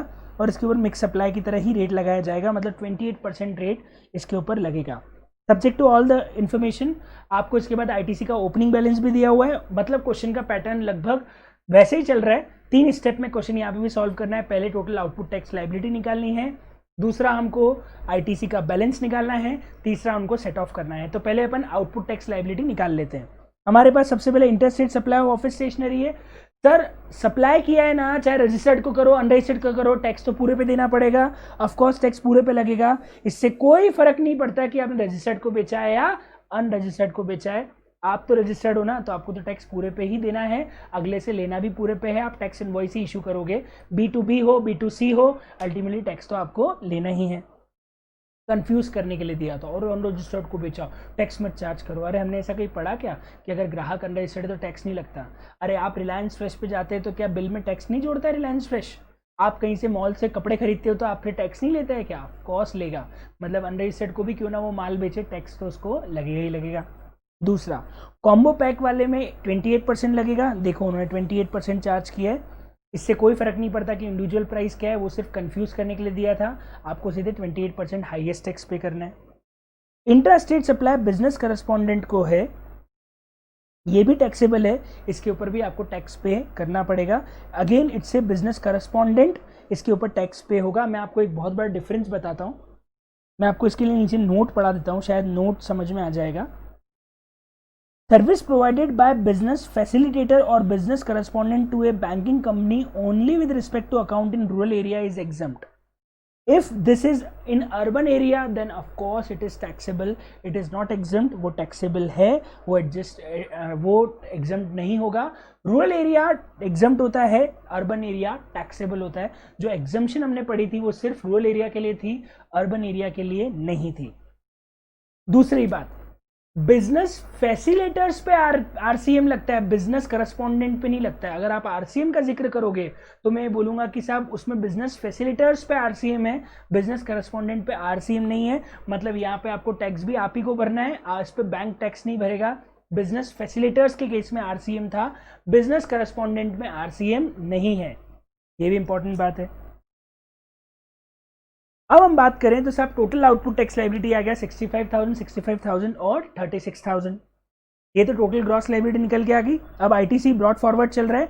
ऑफिस स्टेशनरी में 1 लाख पे ही आईटीसी मिलेगा, उस 40,000 पे आईटीसी नहीं मिलेगा क्योंकि वो मिसिंग है बिल, और मेंटेनेंस के ऊपर आईटीसी मिलेगा क्योंकि अगेन ये लॉरी है, एलिजिबल कैपिटल गुड्स है तो इसका मेंटेनेंस भी एलिजिबल है। टोटल आईटीसी निकल के आ गया 14,000 और 98,000। अगेन सेट ऑफ मारना है, और सेट ऑफ मार के मिनिमम जीएसटी पेबल आपको निकालना है। ओवरऑल अमाउंट 40,000 आना चाहिए, मैंने 2-3 क्वेश्चन में करके बता दिया, पहले प्रिंसिपल भी निकाल दिया। तो अब आप इसको कर सकते हैं, ओवरऑल अमाउंट आपका 40,000 का टैक्स पेबल आ जाना चाहिए। ये है क्वेश्चन नंबर 5, बहुत ही बेहतरीन, बहुत ही शानदार क्वेश्चन। बढ़ते हैं आगे। क्वेश्चन मजा आ रहा है आप लोगों को? अब आ रहा है टैक्स कैलकुलेशन करने में मजा, जीएसटी पेबल निकालने में मजा आ रहा है? बहुत बढ़िया। तो हम आगे बढ़ते हैं और चलते हैं अगले क्वेश्चन पे। अगेन अगला क्वेश्चन बेहतरीन है, ये क्वेश्चन वैल्यूएशन प्लस आईटीसी का है, बहुत ही बेहतरीन क्वेश्चन है। इसमें भी हमको जीएसटी पेबल निकालना है, पर इसमें वैल्यूएशन भी आ जाएगा। कैसे? स्टार्ट करते हैं क्वेश्चन को देखना, बहुत ही बेहतरीन question, question number 6। Messrs Jonty India, Jonty नाम याद आ रहा है? जॉन्टी रॉड्स नाम सुना है आप लोगों ने? साउथ अफ्रीका का एक बहुत फेमस फिल्डर था जॉन्टी रॉड्स। तो Messrs Jonty India manufacture of heavy machines registered at Jaipur, Rajasthan, supplied 1 machines to Mrs. Dhanuka of Udaipur. Machine बेची है साहब, एक मशीन के वैल्यूएशन को लेके 5/2 को सेम डेट है, ठीक है, उसी दिन इनवॉइस बनाया, उसी दिन सप्लाई किया है। Using the information in the compute the value of the machine in cash. एक और चीज़, 2 चीज़ें निकालनी है, एक तो वैल्यू निकालनी है मशीन की, और जीएसटी पेबल इन कैश निकालना है। मतलब अल्टीमेटली आईटीसी सेट ऑफ भी करना पड़ेगा, फरवरी महीने के लिए करना है। रेट ऑफ जीएसटी 18% है, 9 और 9% है। क्वेश्चन नहीं भी दे तो हमेशा एक एवरेज रेट 18% ही जीएसटी का माना जाता है। अगर हम वैल्यूएशन की बात करें, सबसे पहले बेसिक प्राइस दी है, एक्सक्लूसिव ऑफ टैक्स है, मतलब कुछ भी प्राइस इसमें टैक्सेस जुड़े हुए नहीं है। ट्रेड डिस्काउंट दिया है, 3% बेस प्राइस पे है, तो हम इसको डिस्काउंट को माइनस कर सकते हैं। आपको पता हो तो ट्रेड डिस्काउंट हमेशा इनवॉइस में से माइनस होता है। इवन कैश डिस्काउंट भी होता है अगर agreed at the time of supply किया गया हो और उसका आपने क्रेडिट नोट इशू कर दिया हो, सामने वाले ने उसका आईटीसी रिवर्स कर दिया हो, तो कैश डिस्काउंट भी होता है। पर ट्रेड डिस्काउंट तो होता ही होता है क्योंकि वो तो सप्लाई के समय ही दिया गया है, तो ये वैल्यू में से माइनस हो जाएगा। Secondary packing, designing, tax limit, ये सब ऐड हो जाएंगे क्योंकि आपको अगर पता हो तो वैल्यूएशन में packing cost, any other charges जो कि सप्लायर से कस्टमर से लिया जा रहा है, वो सब चीज़ जुड़ती है। सीजीएसटी, एसजीएसटी या जीएसटी के टैक्सेस को छोड़ के बाकी सारे टैक्सेस जुड़ते हैं, तो म्यूनसिपलिटी टैक्स भी ऐड हो जाएगा। डिजाइनिंग और इंजीनियरिंग भी एक तरह का चार्ज है जो मैं कस्टमर से ले रहा हूं, तो वो भी इसमें ऐड हो जाएगा। मतलब इन तीन चीज़ों को भी हम वैल्यू में ऐड कर देंगे। Subsidy received by supplier from the state government, एक गवर्नमेंट की सब्सिडी है, क्या करें साहब, इसको प्लस करें या माइनस करें? अब एक बहुत बड़ा सवाल है, क्या ये सब्सिडी प्राइस में से माइनस होके आ चुकी है कि प्राइस में से माइनस होना बाकी है? ये एक बहुत बड़ा क्वेश्चन आता है और इस क्वेश्चन में एक्चुअली आयरनी ये है कि उन्होंने दिया भी नहीं कि सब्सिडी का क्या करें। तो हम यहाँ पे अजम्पशन ले सकते हैं, नीचे मॉड्यूल ने क्लियरली बोला है कि दोनों में से कोई भी अजम्पशन आप ले सकते हो, दोनों केस में फिर आंसर बदलेगा, पर सिंपल अजम्पशन हम ये ले सकते हैं कि price is after considering subsidy, मतलब सब्सिडी ऑलरेडी इस प्राइस में से हट चुकी है। सब्सिडी प्राइस में से हटती है मतलब प्राइस में से ऑलरेडी हट चुकी है। कौन सी सब्सिडी है? गवर्नमेंट सब्सिडी है। क्या इसको वापस ऐड बैक कर दूं?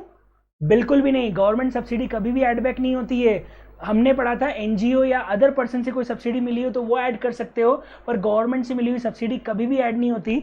मतलब प्रैक्टिकली ना तो इसको प्लस करना है ना ही इसको माइनस करना है, क्योंकि ये ऑलरेडी माइनस हो चुकी है और हमें इसे वैल्यू में वापस जोड़ना भी नहीं है, तो प्रैक्टिकली इसका कोई एडजस्टमेंट नहीं होगा। आईसीएआई ने जब इसका सजेस्टेड आंसर दिया था तो उसमें अजम्पशन लिया था कि साहब ये अमाउंट इसमें से आफ्टर कंसीडरिंग सब्सिडी आ रहा है, मतलब माइनस होके आ रहा है, तो आपको कुछ भी एडजस्ट करने की जरूरत नहीं है। Pre delivery inspection charges again जुड़ जाएगा, अदर चार्जेस है, और इंटरेस्ट ऑन डिलेड पेमेंट भी ऐड हो जाएगा। तो प्रैक्टिकली 28,50,000 में से 85,500 माइनस होगा, ये सब प्लस हो जाएंगे और इसका कुछ भी करने की जरूरत नहीं है। ये हमारी ओवरऑल वैल्यू निकल के आ जाएगी। बताओ यहाँ तक समझ में आ गया? बहुत बढ़िया। इसके बाद इनवर्ट सप्लाई, आईटीसी के लिए इन्होंने कुछ और इनवर्ट सप्लाई दिए। एक तो एम्प्लॉयज के लिए फूड आइटम्स हमने परचेज किए। पहले बताओ, एम्प्लॉयज के लिए जो फूड आइटम्स परचेज करते हैं उसकी आईटीसी मिलती है? बिल्कुल भी नहीं, 17(5) के अंदर ब्लॉक्ड है। फूड और बेवरेजेस अगर आप एम्प्लॉयज के लिए परचेज कर रहे हो तो उसकी कोई आईटीसी नहीं मिलती है। इसके अलावा कंपनी ने एक इलेक्ट्रॉनिक ट्रांसफार्मर खरीदा है जो मैन्युफैक्चरिंग में काम आता है, उसके ऊपर 15,000 हज़ार का सीजीएसटी और एसजीएसटी पे किया है। ऑफ कोर्स इसकी आईटीसी मिलेगी क्योंकि इलेक्ट्रॉनिक ट्रांसफार्मर कहीं भी 17(5) के अंदर ब्लॉक नहीं है। आप मशीनरीज की आईटीसी ले सकते हैं, एज ए कैपिटल गुड्स इसकी आईटीसी क्लेम हो सकती है, तो 15,000 हज़ार रुपये की आईटीसी हम इसकी भी क्लेम कर लेंगे। बस क्वेश्चन ने बोला है कि इनके पास कोई ओपनिंग आईटीसी का बैलेंस नहीं है और आपको रिलेटेड पर्सन नहीं है, मतलब ट्रांजैक्शन वैल्यू ही निकालना है और आपको नेट जीएसटी पेबल कैलकुलेट करना है। तो बस ये क्वेश्चन जो मैंने डिस्कस किया इसका सॉल्यूशन देख लेते हैं। उन्होंने सबसे पहले बेसिक प्राइस में packing, designing, tax, pre delivery inspection, interest और डिस्काउंट को एडजस्ट कर दिया। जैसे मैंने बताया था उन्होंने वैसा का वैसा सब कुछ इंटरेस्ट, लेकिन हाँ एक बहुत ही खास बात है जो मॉड्यूल में भी दी हुई है, जो बहुत ही काम की बात है। इस क्वेश्चन में सारी चीजें एक्सक्लूसिव ऑफ टैक्स दी थी। क्यों? क्योंकि प्राइस एक्सक्लूसिव ऑफ टैक्स था। जब प्राइस एक्सक्लूसिव ऑफ टैक्स है तो हम मानेंगे कि designing, tax limit, pre delivery ये सब भी बिल में जोड़े गए होंगे, तो ये भी एक्सक्लूसिव ऑफ टैक्स है। इन सबको जोड़ के ही टैक्स निकाला गया होगा। लेकिन बात करते हैं सिर्फ इंटरेस्ट की। इंटरेस्ट बिल में नहीं जुड़ता है, इंटरेस्ट बाद में लिया जाता है। तो जब आप बाद में इंटरेस्ट लोगे तो आप उस पर अलग से कोई टैक्स चार्ज तो करोगे नहीं। आज सामने वाले को बोलूंगा तेरे को 15,000 का ब्याज लगना है तो ऑफकोर्स 15,000 ही देगा वो, आप उसका अलग से कोई इनवॉइस तो जनरेट करोगे नहीं। तो मुद्दा ये आता है कि साहब जब उस 15,000 के बिल पे आप अलग से इनवॉइस नहीं जनरेट करोगे, मतलब जो टैक्स आपने, जो इंटरेस्ट आप लोगों ने लिया है, मान लो यहाँ पे 12,000 का इंटरेस्ट है तो 12,000 प्लस टैक्स तो लिया नहीं होगा। देखो ये सारी चीज़ें बिल में जोड़ी गई है तो इन सब पे आगे जाके टैक्स जुड़ गया होगा, मतलब ये अभी एक्सक्लूसिव ऑफ टैक्स है, इन पे टैक्स जुड़ने वाला है क्योंकि प्राइस पे भी नहीं जुड़ा हुआ है तो मानेंगे इन सारे खर्चों पे भी नहीं जुड़ा हुआ है। लेकिन जब भी इंटरेस्ट की बात आएगी तो इंटरेस्ट बिल में नहीं लिया जाता, इंटरेस्ट बाद में लिया जाता है, तो उसके लिए कोई अलग से बिल जनरेट नहीं होता है। इसका मतलब उसके ऊपर टैक्स इंक्लूसिव ही मानना है। हमेशा ध्यान रखना अगर क्वेश्चन में प्राइस इंक्लूसिव दी होती तो सारे खर्चे हम इंक्लूसिव मान लेते, इंटरेस्ट भी इंक्लूसिव मान लेते। लेकिन अगर क्वेश्चन में प्राइस एक्सक्लूसिव दी हुई है तो बाकी सारे खर्चे तो आप एक्सक्लूसिव ऑफ टैक्स मान सकते हो, लेकिन इंटरेस्ट को हमेशा इंक्लूसिव मानना, क्योंकि इंटरेस्ट इनवॉइस में नहीं जुड़ता है, इंटरेस्ट बाद में लिया जाता है, तो उसके लिए कोई अलग से इनवॉइस जनरेट नहीं होगा। तो हम ये मानेंगे कि जो टैक्स इंटरेस्ट हमने लिया है हमको उसी में से टैक्स पे करना है। तो हमेशा ध्यान रखना, इंटरेस्ट इंक्लूसिव ऑफ टैक्स ही माना जाता है, इंटरेस्ट को हम हमेशा इंक्लूसिव ऑफ टैक्स मानेंगे। ये इस क्वेश्चन का सबसे बेहतरीन पॉइंट था। यहाँ आपने अगर गलती कर दी होती तो आपका आंसर वेरी हो जाता और आपका आंसर गलत हो जाता। ये आ गया, तो इससे टोटल वैल्यू आ गई हमारी, टोटल टैक्स लायबिलिटी आ गई है, टोटल टैक्सेबल वैल्यू आ गई है।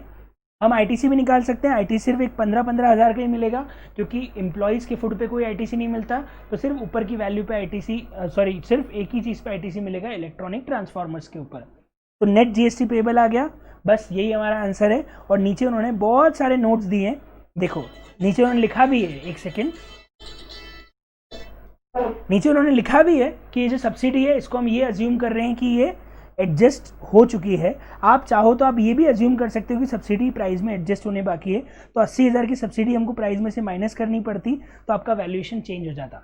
यही बात मैं आपको जिक्र कर रहा था कि आप दोनों में से जो भी अजम्पशन लेना चाहें वो अजम्पशन ले सकते हैं। ये ICAI का सजेस्टेड आंसर है।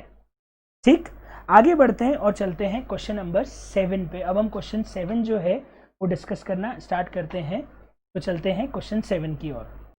तो अब ये जो क्वेश्चन 7 है इसको हम पढ़ना चालू करते हैं, देखते हैं क्वेश्चन 7 के अंदर एग्जैक्टली क्या लिखा हुआ है।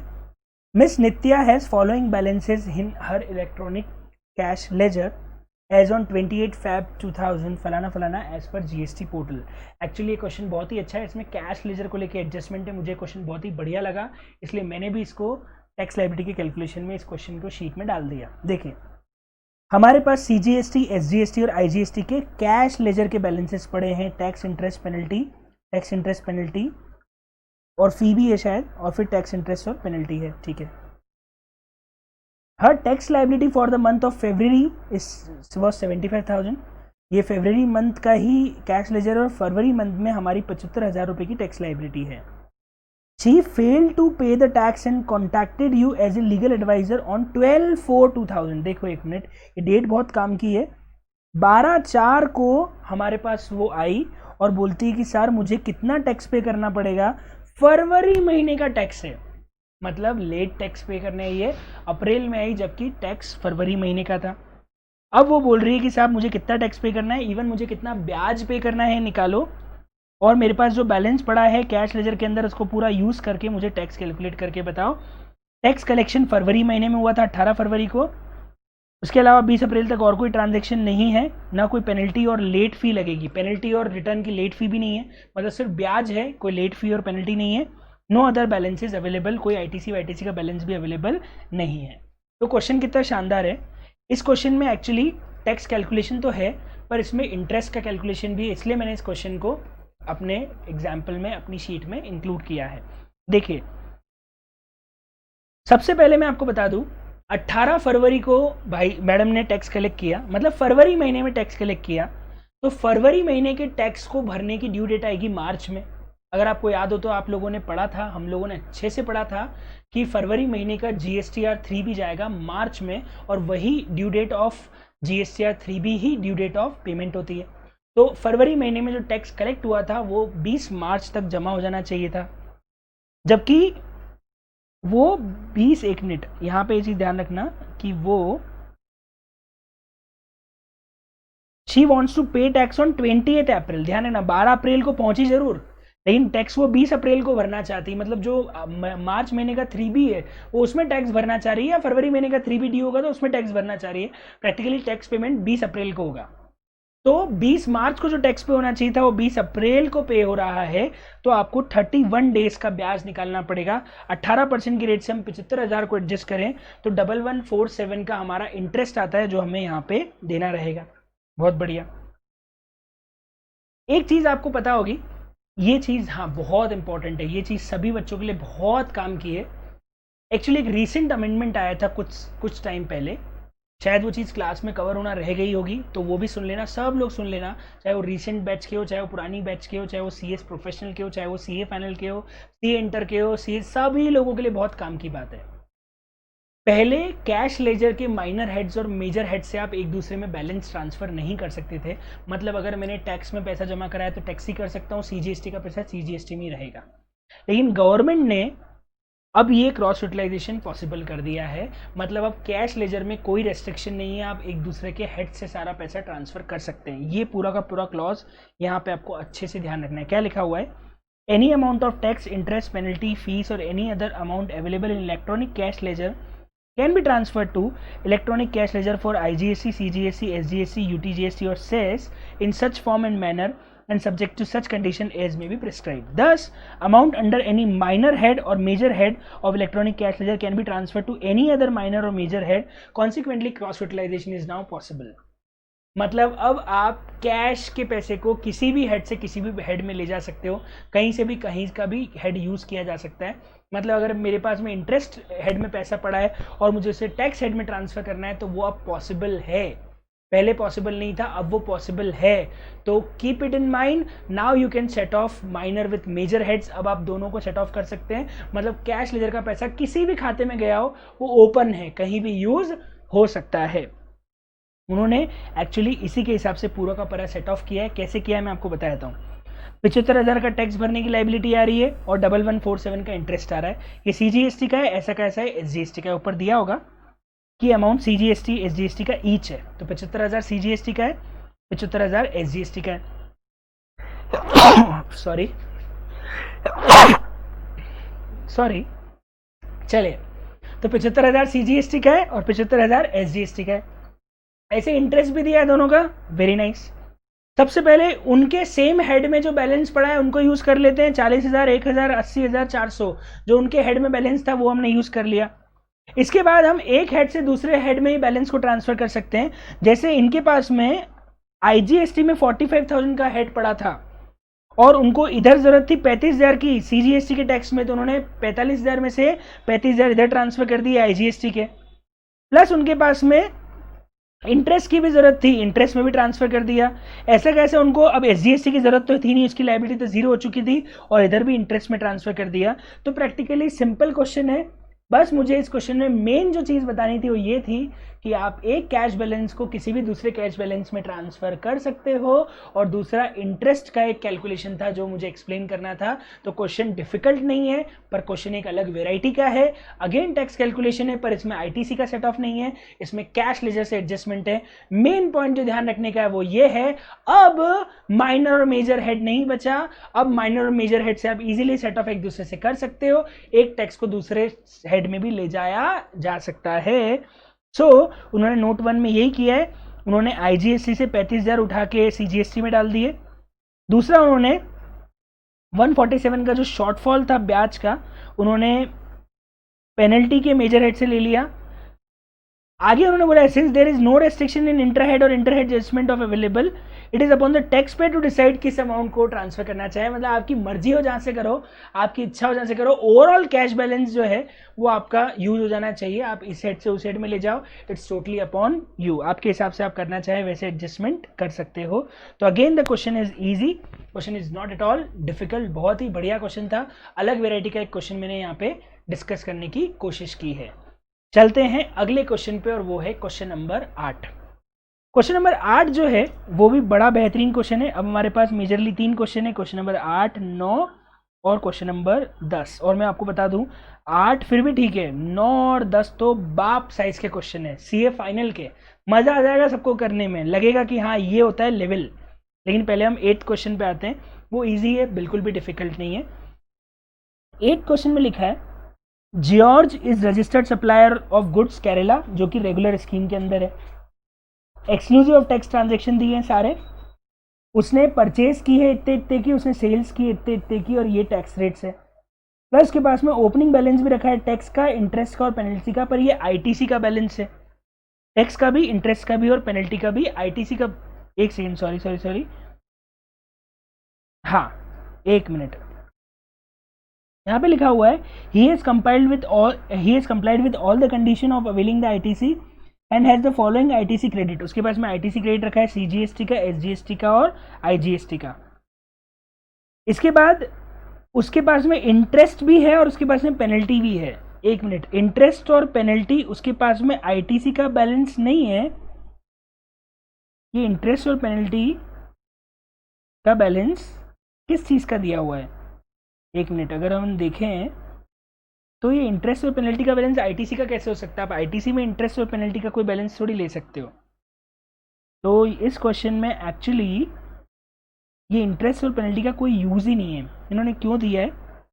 हाँ, इन्होंने ये बताया कि हमने इंटरेस्ट और पेनल्टी टैक्स पे भरी है, पर उन्होंने नीचे लिख दिया है कि इंटरेस्ट और penalty are not available as credit. ठीक है, मैं भी यही बात बोल रहा था कि इंटरेस्ट और पेनल्टी का कोई आईटीसी मिलता ही नहीं है, तो इनका कोई यूज़ ही नहीं है। बस नीचे उन्होंने नोट में आखिरी में बात डाल दी कि इंटरेस्ट और पेनल्टी का कोई आईटीसी नहीं मिलेगा, मतलब सिर्फ इन्हीं अमाउंट का आईटीसी आपको मिलेगा। तो क्वेश्चन तो बहुत ही ईजी हो गया यार, ये तो क्वेश्चन एज ए होमवर्क जा सकता है। मतलब इस क्वेश्चन को मेरे हिसाब से मुझे करवाने की ज़रूरत है क्या? आई डोंट थिंक सो मुझे कराने की ज़रूरत है। ये क्वेश्चन आप कर लेना, मैं नहीं करवा रहा है क्वेश्चन। ये क्वेश्चन स्टार्टिंग में ही आ जाना चाहिए था, ये क्वेश्चन फर्स्ट सेकंड नंबर पे होना चाहिए था।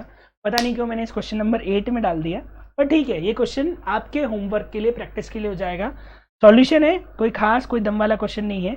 बेहतरीन क्वेश्चन 2 है, 9 और 10, बहुत ही बेहतरीन। और हम चालू करते हैं क्वेश्चन नंबर 9 से।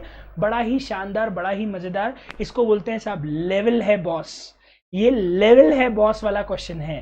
तो स्टार्ट करते हैं क्वेश्चन नंबर 9। सीए फाइनल के आईसीआई मटेरियल से मैंने क्वेश्चन लिया है। क्वेश्चन नंबर 9 से चालू करते हैं। देखिए, Pithalal has obtain registration in current financial year. भाई साहब ने इस बार रजिस्ट्रेशन लिया है। इनका प्रीसीडिंग ईयर का, फाइनेंशियल ईयर का टर्नओवर 19,90,000 है। मतलब ये अभी तक छोटे टैक्स पेयर थे। 19,90,000 का इनका प्रीसीडिंग ईयर का जो है वो टर्नओवर है।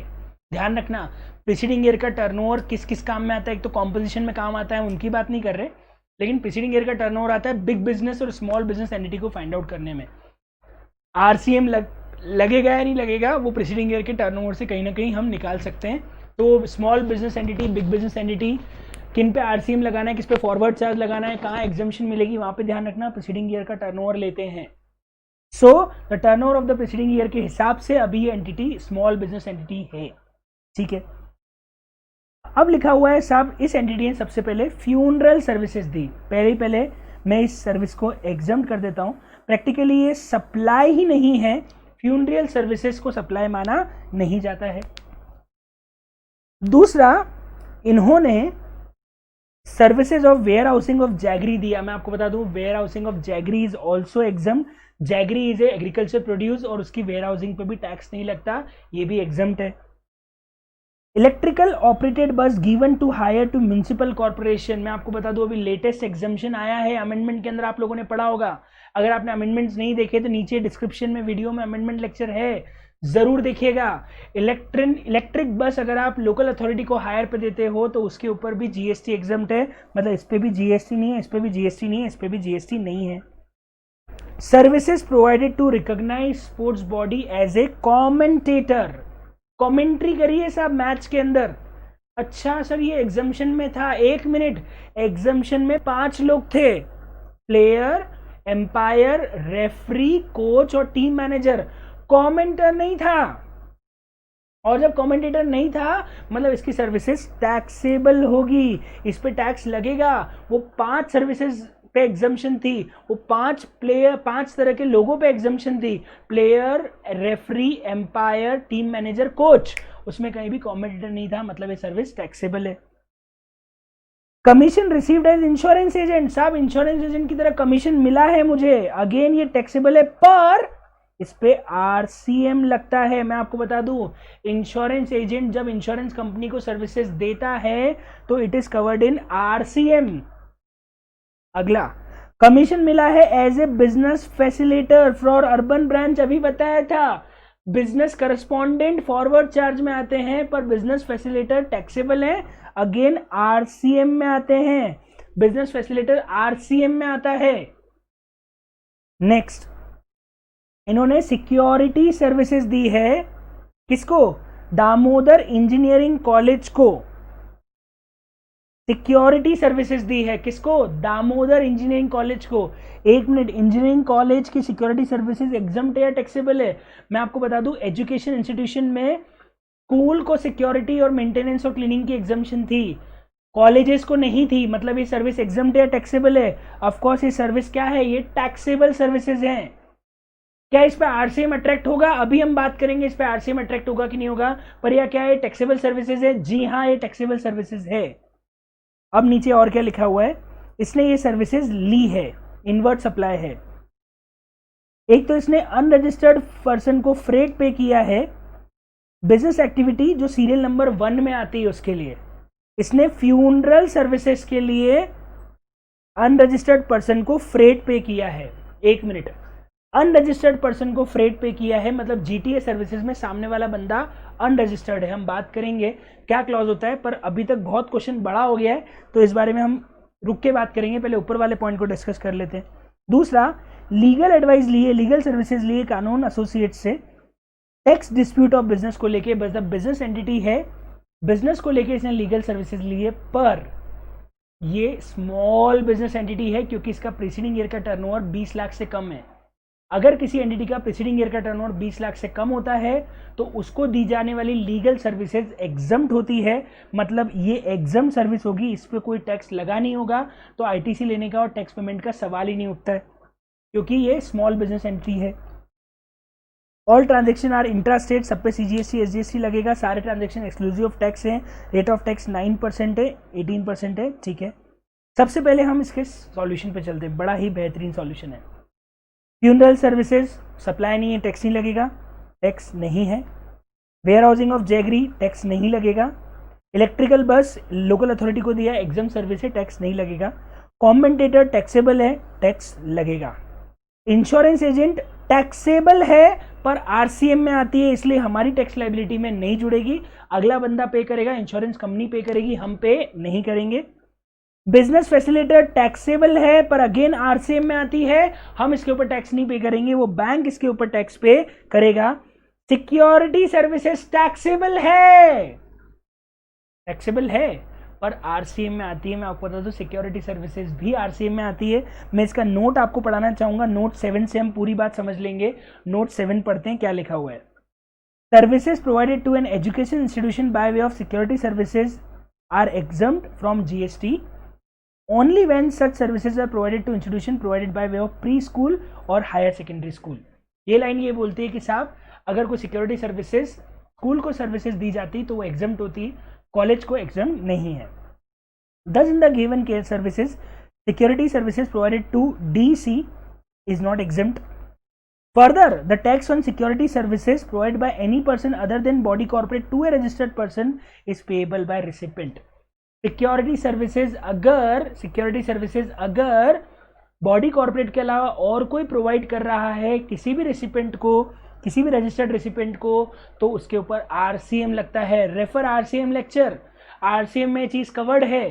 सिक्योरिटी सर्विसेज अगर अदर देन बॉडी कॉर्पोरेट दे रहा है किसी भी रजिस्टर्ड पर्सन को तो रिवर्स चार्ज लग जाता है। मतलब अगेन ये सिक्योरिटी सर्विसेज हमने कॉलेज को दी है, रिवर्स चार्ज में आएगी, इसके ऊपर टैक्स हम नहीं भरेंगे। इसके ऊपर टैक्स कौन भरेगा?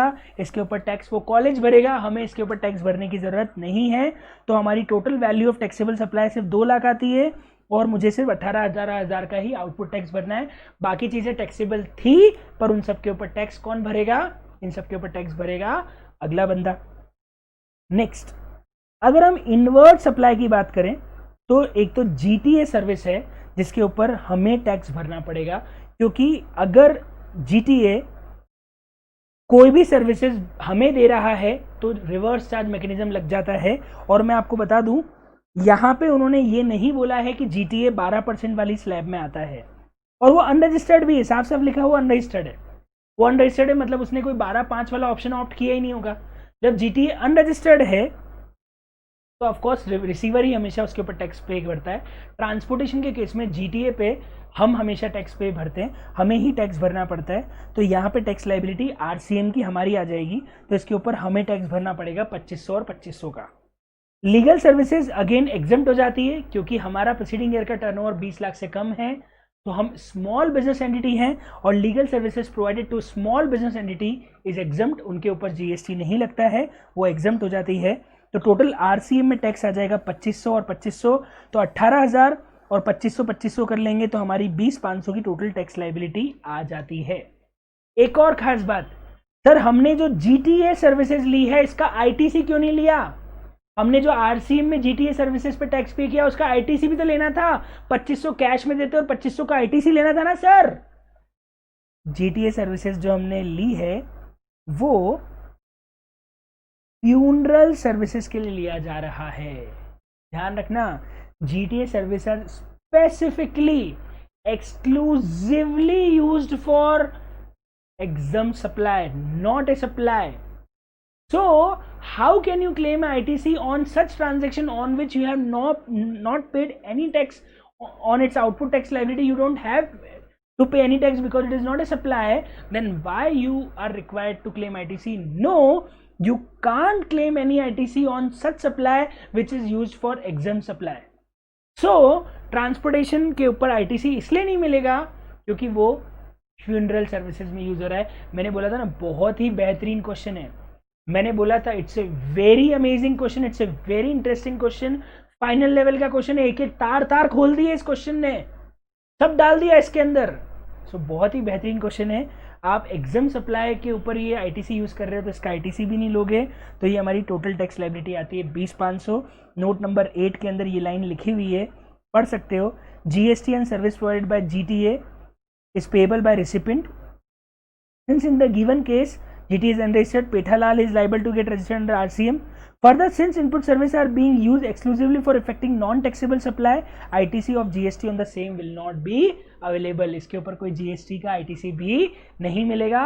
तो क्या बेहतरीन क्वेश्चन था, मजा आ गया क्वेश्चन को करने में, तार खुल गए होंगे आपके इस क्वेश्चन को करने में। तो नेट GST पेबल आ जाएगा 20,500। बहुत ही बेहतरीन क्वेश्चन था। लास्ट एंड फाइनल क्वेश्चन, और last but not least because जो आखिरी में है वो सबसे शानदार है। बेहतरीन बेहतरीन बेहतरीन, बहुत ही शानदार question, question number 10। Last question है हमारे आज के लेक्चर का, शीट का भी आखिरी क्वेश्चन है। बस 10 मिनट और टिक के बैठ जाओ, तशरीफ एक जगह टिकाए रखो और हम इस क्वेश्चन को खत्म करते हैं। क्वेश्चन नंबर 10 देखिए, Chanakya academy is registered under GST in the state of Uttar Pradesh. वो क्या क्या रन करते हैं? चाणक्य एकेडमी एक एजुकेशन एकेडमी है और उनके पास क्या क्या है बेसिकली मैं आपको बता दूं। उनके पास 4 अलग अलग प्रोडक्ट है। एक तो वो केशव इंस्टीट्यूट ऑफ टेक्नोलॉजी लगाते हैं जो एक प्राइवेट इंजीनियरिंग कॉलेज है, पर ये कॉलेज रिकॉग्नाइज बाय लॉ है। मतलब एक तो education institution recognize by law है, उसका नाम है किट। लिटिल मिलेनियम हमारा प्री स्कूल एजुकेशन है, ये भी एजुकेशन इंस्टीट्यूशन है, स्कूल है, प्री स्कूल भी आता है स्कूल के अंदर। ब्राइट माइंड है, कोचिंग इंस्टीट्यूट है। ध्यान रखना, कोचिंग इंस्टीट्यूट एजुकेशन इंस्टीट्यूशन होता ही नहीं है, तो ब्राइट माइंड टैक्सेबल सप्लाई करेगा, ये एजुकेशन इंस्टीट्यूशन नहीं है। और स्प्रिंग मॉडल अगेन स्कूल है, again it is an education institution, इसकी सप्लाई एग्जम्प्ट होती है। तो 4 में से एक टैक्सेबल है कोचिंग इंस्टीट्यूट, बाकी तीनों हमारे एजुकेशन इंस्टीट्यूशन में आ जाते हैं। उन्होंने क्या क्या एक्सपेंसेस किए हैं उसकी डिटेल दी है। मतलब ये सप्लाई आउटवर्ड नहीं है, ये इनवर्ड सप्लाई है, हमारे खर्चे हैं, मतलब हमारी आईटीसी वाली बात हो रही है। इन्होंने एक तो प्रिंटिंग सर्विसेज ली है, प्रिंटिंग ऑफ क्वेश्चन पेपर की, ठीक है, पेपर खरीदा है इन लोगों ने। ओनेरियम पेपर सेटर्स को पे किया है जो कि एग्जाम कंडक्ट करते हैं। इन्होंने एग्जाम सेंटर्स का रेंट पे किया है। इन्होंने ऑनलाइन एजुकेशन जर्नल की सब्सक्रिप्शन ली है। हायर चार्जेस बस का पे किया है स्टूडेंट्स को ट्रांसपोर्ट करने के लिए। इन्होंने केटरिंग सर्विसेज ली है बच्चों के लिए, लेकिन केटरिंग सर्विस में 60,000 रुपये का ऐसा इवेंट है जो कैंपस के बाहर हुआ है। मतलब एक ऐसी सर्विस ली गई है जो स्कूल में नहीं, स्कूल के बाहर कोई इवेंट हुआ था, उन्होंने कोई बैंक्वेट हॉल में कोई पार्टी रखी थी, काइंड ऑफ फेयरवेल पार्टी रखी थी, उसके लिए केटरिंग सर्विस ली है, पर वो पार्टी स्कूल में नहीं स्कूल के बाहर रखी गई थी। ये पॉइंट मायने वाला है, मैं आपको बताऊंगा क्यों। इसके बाद सिक्योरिटी और हाउसकीपिंग सर्विसेज भी इंस्टीट्यूशंस को दी जा रही है। सिक्योरिटी और हाउसकीपिंग स्प्रिंग मॉडल की 80,000 रुपये की है। अगेन वो बैंक्वेट हॉल आउटसाइड के लिए सिक्योरिटी सर्विसेज 80,000 है, मतलब कोई इवेंट बाहर हुआ था उसके लिए 80,000 रुपये की सिक्योरिटी सर्विसेज भी दी जा रही है। इसके बाद इन्होंने क्या क्या सर्विसेज दी है, मतलब ये आउटपुट सप्लाई की बात कर रहे हैं। इन्होंने ट्यूशन फीस ली है बच्चों से, इन्होंने ट्यूशन फीस की सर्विसेज दी है, उन्होंने ट्रांसपोर्टेशन फीस भी बच्चों से ली है। आपको बताना है कितना कितना जीएसटी पेबल होगा। टैक्स रेट गुड्स के ऊपर 12% है, केटरिंग सर्विसेज के ऊपर 5% है और बाकी सारी सर्विसेज पे 18% है। तो गुड्स के ऊपर 12 है, जितने भी गुड्स हैं उन पे 12 है, केटरिंग सर्विसेज पे 5 है और अदर सर्विसेज पे 18 है। बेहतरीन क्वेश्चन, मजा आ जाएगा। अब देखते हैं इसके सॉल्यूशन को कहाँ से स्टार्ट करते हैं। इस सॉल्यूशन में सबसे पहले हम थियरी की बात करें तो एजुकेशन इंस्टीट्यूशन की डेफिनेशन दी है। आपको बता दूं 3 तरह के एजुकेशन इंस्टीट्यूशन होते हैं, स्कूल, प्री स्कूल और स्कूल्स, दूसरा कॉलेजेस या भी जो भी बंदा जो recognize by law degree provide कर रहा है या अप्रूव्ड वोकेशनल कोर्स। अगर हम इस क्वेश्चन में देखें तो ये दोनों तरह के एजुकेशन इंस्टीट्यूशन इसमें कवर होते हैं, पर प्राइवेट कोचिंग इन तीनों में कहीं भी कवर नहीं होती, वो एजुकेशन इंस्टीट्यूशन में नहीं आती। एक और चीज़ है, ये सर्विसेज एजुकेशन इंस्टीट्यूशन को एग्जम्प्ट है। इनपुट वाली कौन कौन सी? Transportation, catering, security. लेकिन ध्यान रखना, सिक्योरिटी, क्लीनिंग सर्विसेज जो है वो सिर्फ एजुकेशन इंस्टीट्यूशन में ही होनी चाहिए, इन सच एजुकेशन इंस्टीट्यूशन। जबकि केटरिंग के लिए ये वर्ड यूज नहीं हुआ है कि इन सच एजुकेशन इंस्टीट्यूशन होना चाहिए। मतलब केटरिंग सर्विसेज कहीं भी ली जाए वो एग्जम्प्ट है, लेकिन सिक्योरिटी सर्विसेज सिर्फ स्कूल में ली जाएगी, स्कूल की प्रीमाइसेस में ली जाएगी तो वो एग्जम्प्ट होगी। अगर स्कूल की प्रीमाइसेस के बाहर होगी तो वो एग्जम्प्ट नहीं होगी, क्योंकि यहाँ पे इन सच एजुकेशन इंस्टीट्यूशन वर्ड यूज हो रहा है जो कि ऊपर यूज नहीं हो रहा है। टेक्निकली लॉ की बारीक लाइन को पढ़ना पड़ेगा। इन सच एजुकेशन इंस्टीट्यूशन वर्ड यूज हो रहा है जो कि ऊपर कहीं भी यूज नहीं हो रहा है। Services provided to conduct of examination और सप्लाई ऑफ ऑनलाइन जर्नल। पर मैं आपको इसमें एक और खास बताता हूं, ये जो 3 सर्विस है, कौन सी? ये तीनों, ये स्कूल के लिए ही एग्जम्प्ट है। ये सर्विस सारे एजुकेशन इंस्टीट्यूशन के लिए एग्जम्प्ट है और ये सर्विस सिर्फ कॉलेजेस के लिए एग्जम्प्ट है। ये क्लॉज लिखा हुआ है नीचे, यही लिखा हुआ है कि ये जो शुरू की ट्रांसपोर्ट, केटरिंग और सिक्योरिटी वाली सर्विसेज सिर्फ स्कूल के लिए एग्जम्प्ट है। एडमिशन कंडक्ट करवाने या कोई भी एग्जाम कंडक्ट करने वाली सर्विसेज सभी के लिए एग्जम्प्ट है। कॉलेजेस के लिए सिर्फ ऑनलाइन एजुकेशन इंस्टीट्यूशन सिर्फ कॉलेजेस के लिए एग्जम्प्ट है, वो स्कूल के लिए अप्रूव्ड वोकेशनल कोर्स के लिए एग्जम्प्ट नहीं है। अगर हम इस पूरी थियरी के हिसाब से चलें तो अब हम प्रैक्टिकल क्वेश्चन सॉल्व करना स्टार्ट कर सकते हैं और देखते हैं इसका सॉल्यूशन कहाँ से स्टार्ट होता है। ये है हमारा कॉलेज, ये है स्कूल, ये है कोचिंग और ये है अगेन स्कूल। ये ध्यान रखना, KIT is a college, little Millennium is a preschool, bright mind is a coaching and spring model is again in school. देखिए, सबसे पहले इन्होंने जो प्रिंटिंग सर्विसेज ली है वो स्कूल के लिए एग्जम्प्ट है, लेकिन कोचिंग के लिए टैक्सेबल हो जाएगी क्योंकि कोचिंग को एजुकेशन इंस्टीट्यूशन नहीं माना गया है। स्कूल के लिए एग्जम्प्ट इसलिए है क्योंकि printing services related to question paper printing, means it's related to conduct of examination, and if it is related to conduct of examination then it is exempt.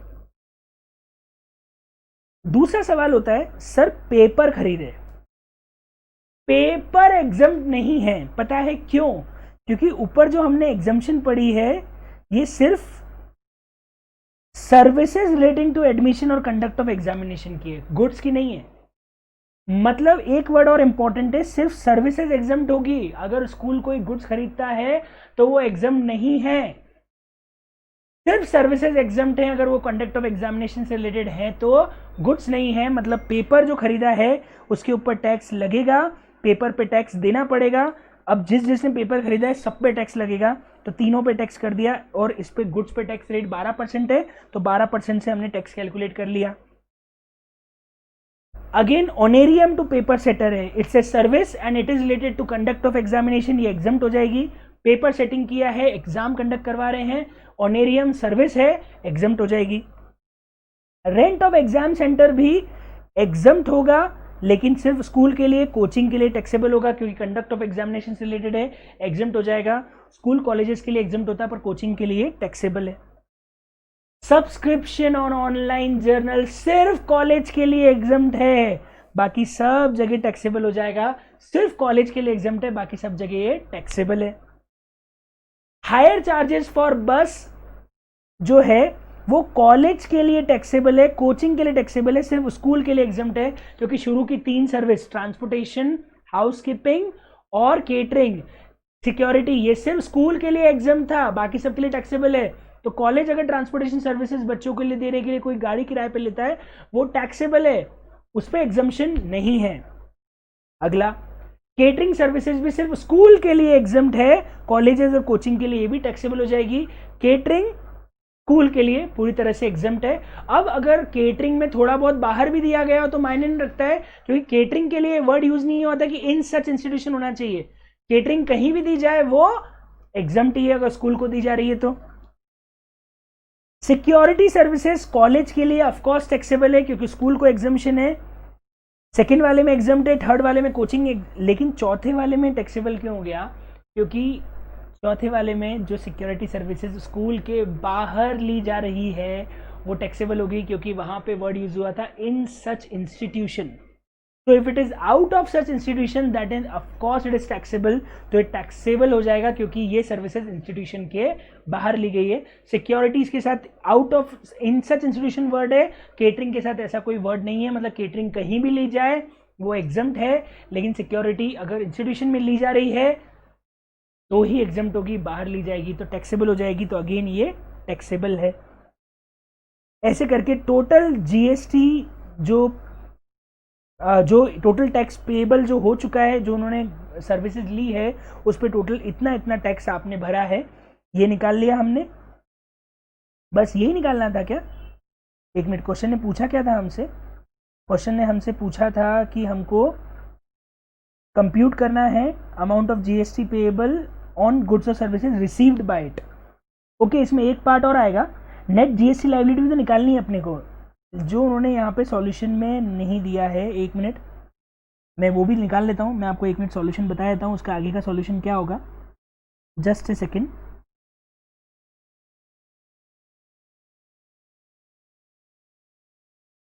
नहीं,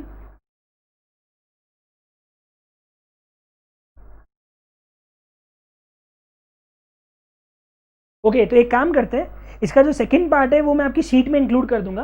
वो जो सेकंड पार्ट है वो मैं आपकी शीट में इंक्लूड कर दूंगा, पर उसमें कुछ भी नहीं, नेट जीएसटी पेएबल निकालना है, कोई खास बात नहीं है। मेन बात थी ये कैलकुलेशन की किस किस पे टैक्स लगाया और किस किस पे नहीं लगाया है।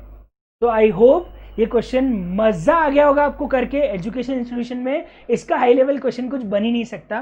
प्लस मैं आपको इस पूरे लेक्चर से ये एक्सप्लेन करना चाहता था कि प्रैक्टिकली किस तरह से कंपटीशन ऑफ जीएसटी लाइब्रेरी के क्वेश्चन एग्जाम्स के अंदर आते हैं। आई होप आप लोगों को पूरा समझ में आ गया होगा। आई होप आप लोगों को ये लेक्चर बहुत फ्रूटफुल लगा होगा। अगर आपको ये लेक्चर पसंद आया तो प्लीज़ कमेंट करिएगा। आप अगर और कुछ भी कमेंट करना चाहते हो तो प्लीज़ आप उसको कमेंट में लिख के मुझे बताइएगा। Thank you so much. I will appreciate your subscription, I will appreciate your comments, I will appreciate your likes, और मैं ऐसे ही और भी लेक्चर्स आगे डालता रहूँगा। Thank you so much. आज का डिस्कशन यहीं खत्म करते हैं। Enjoy, good day, thank you so much, good day, bye bye, thank you.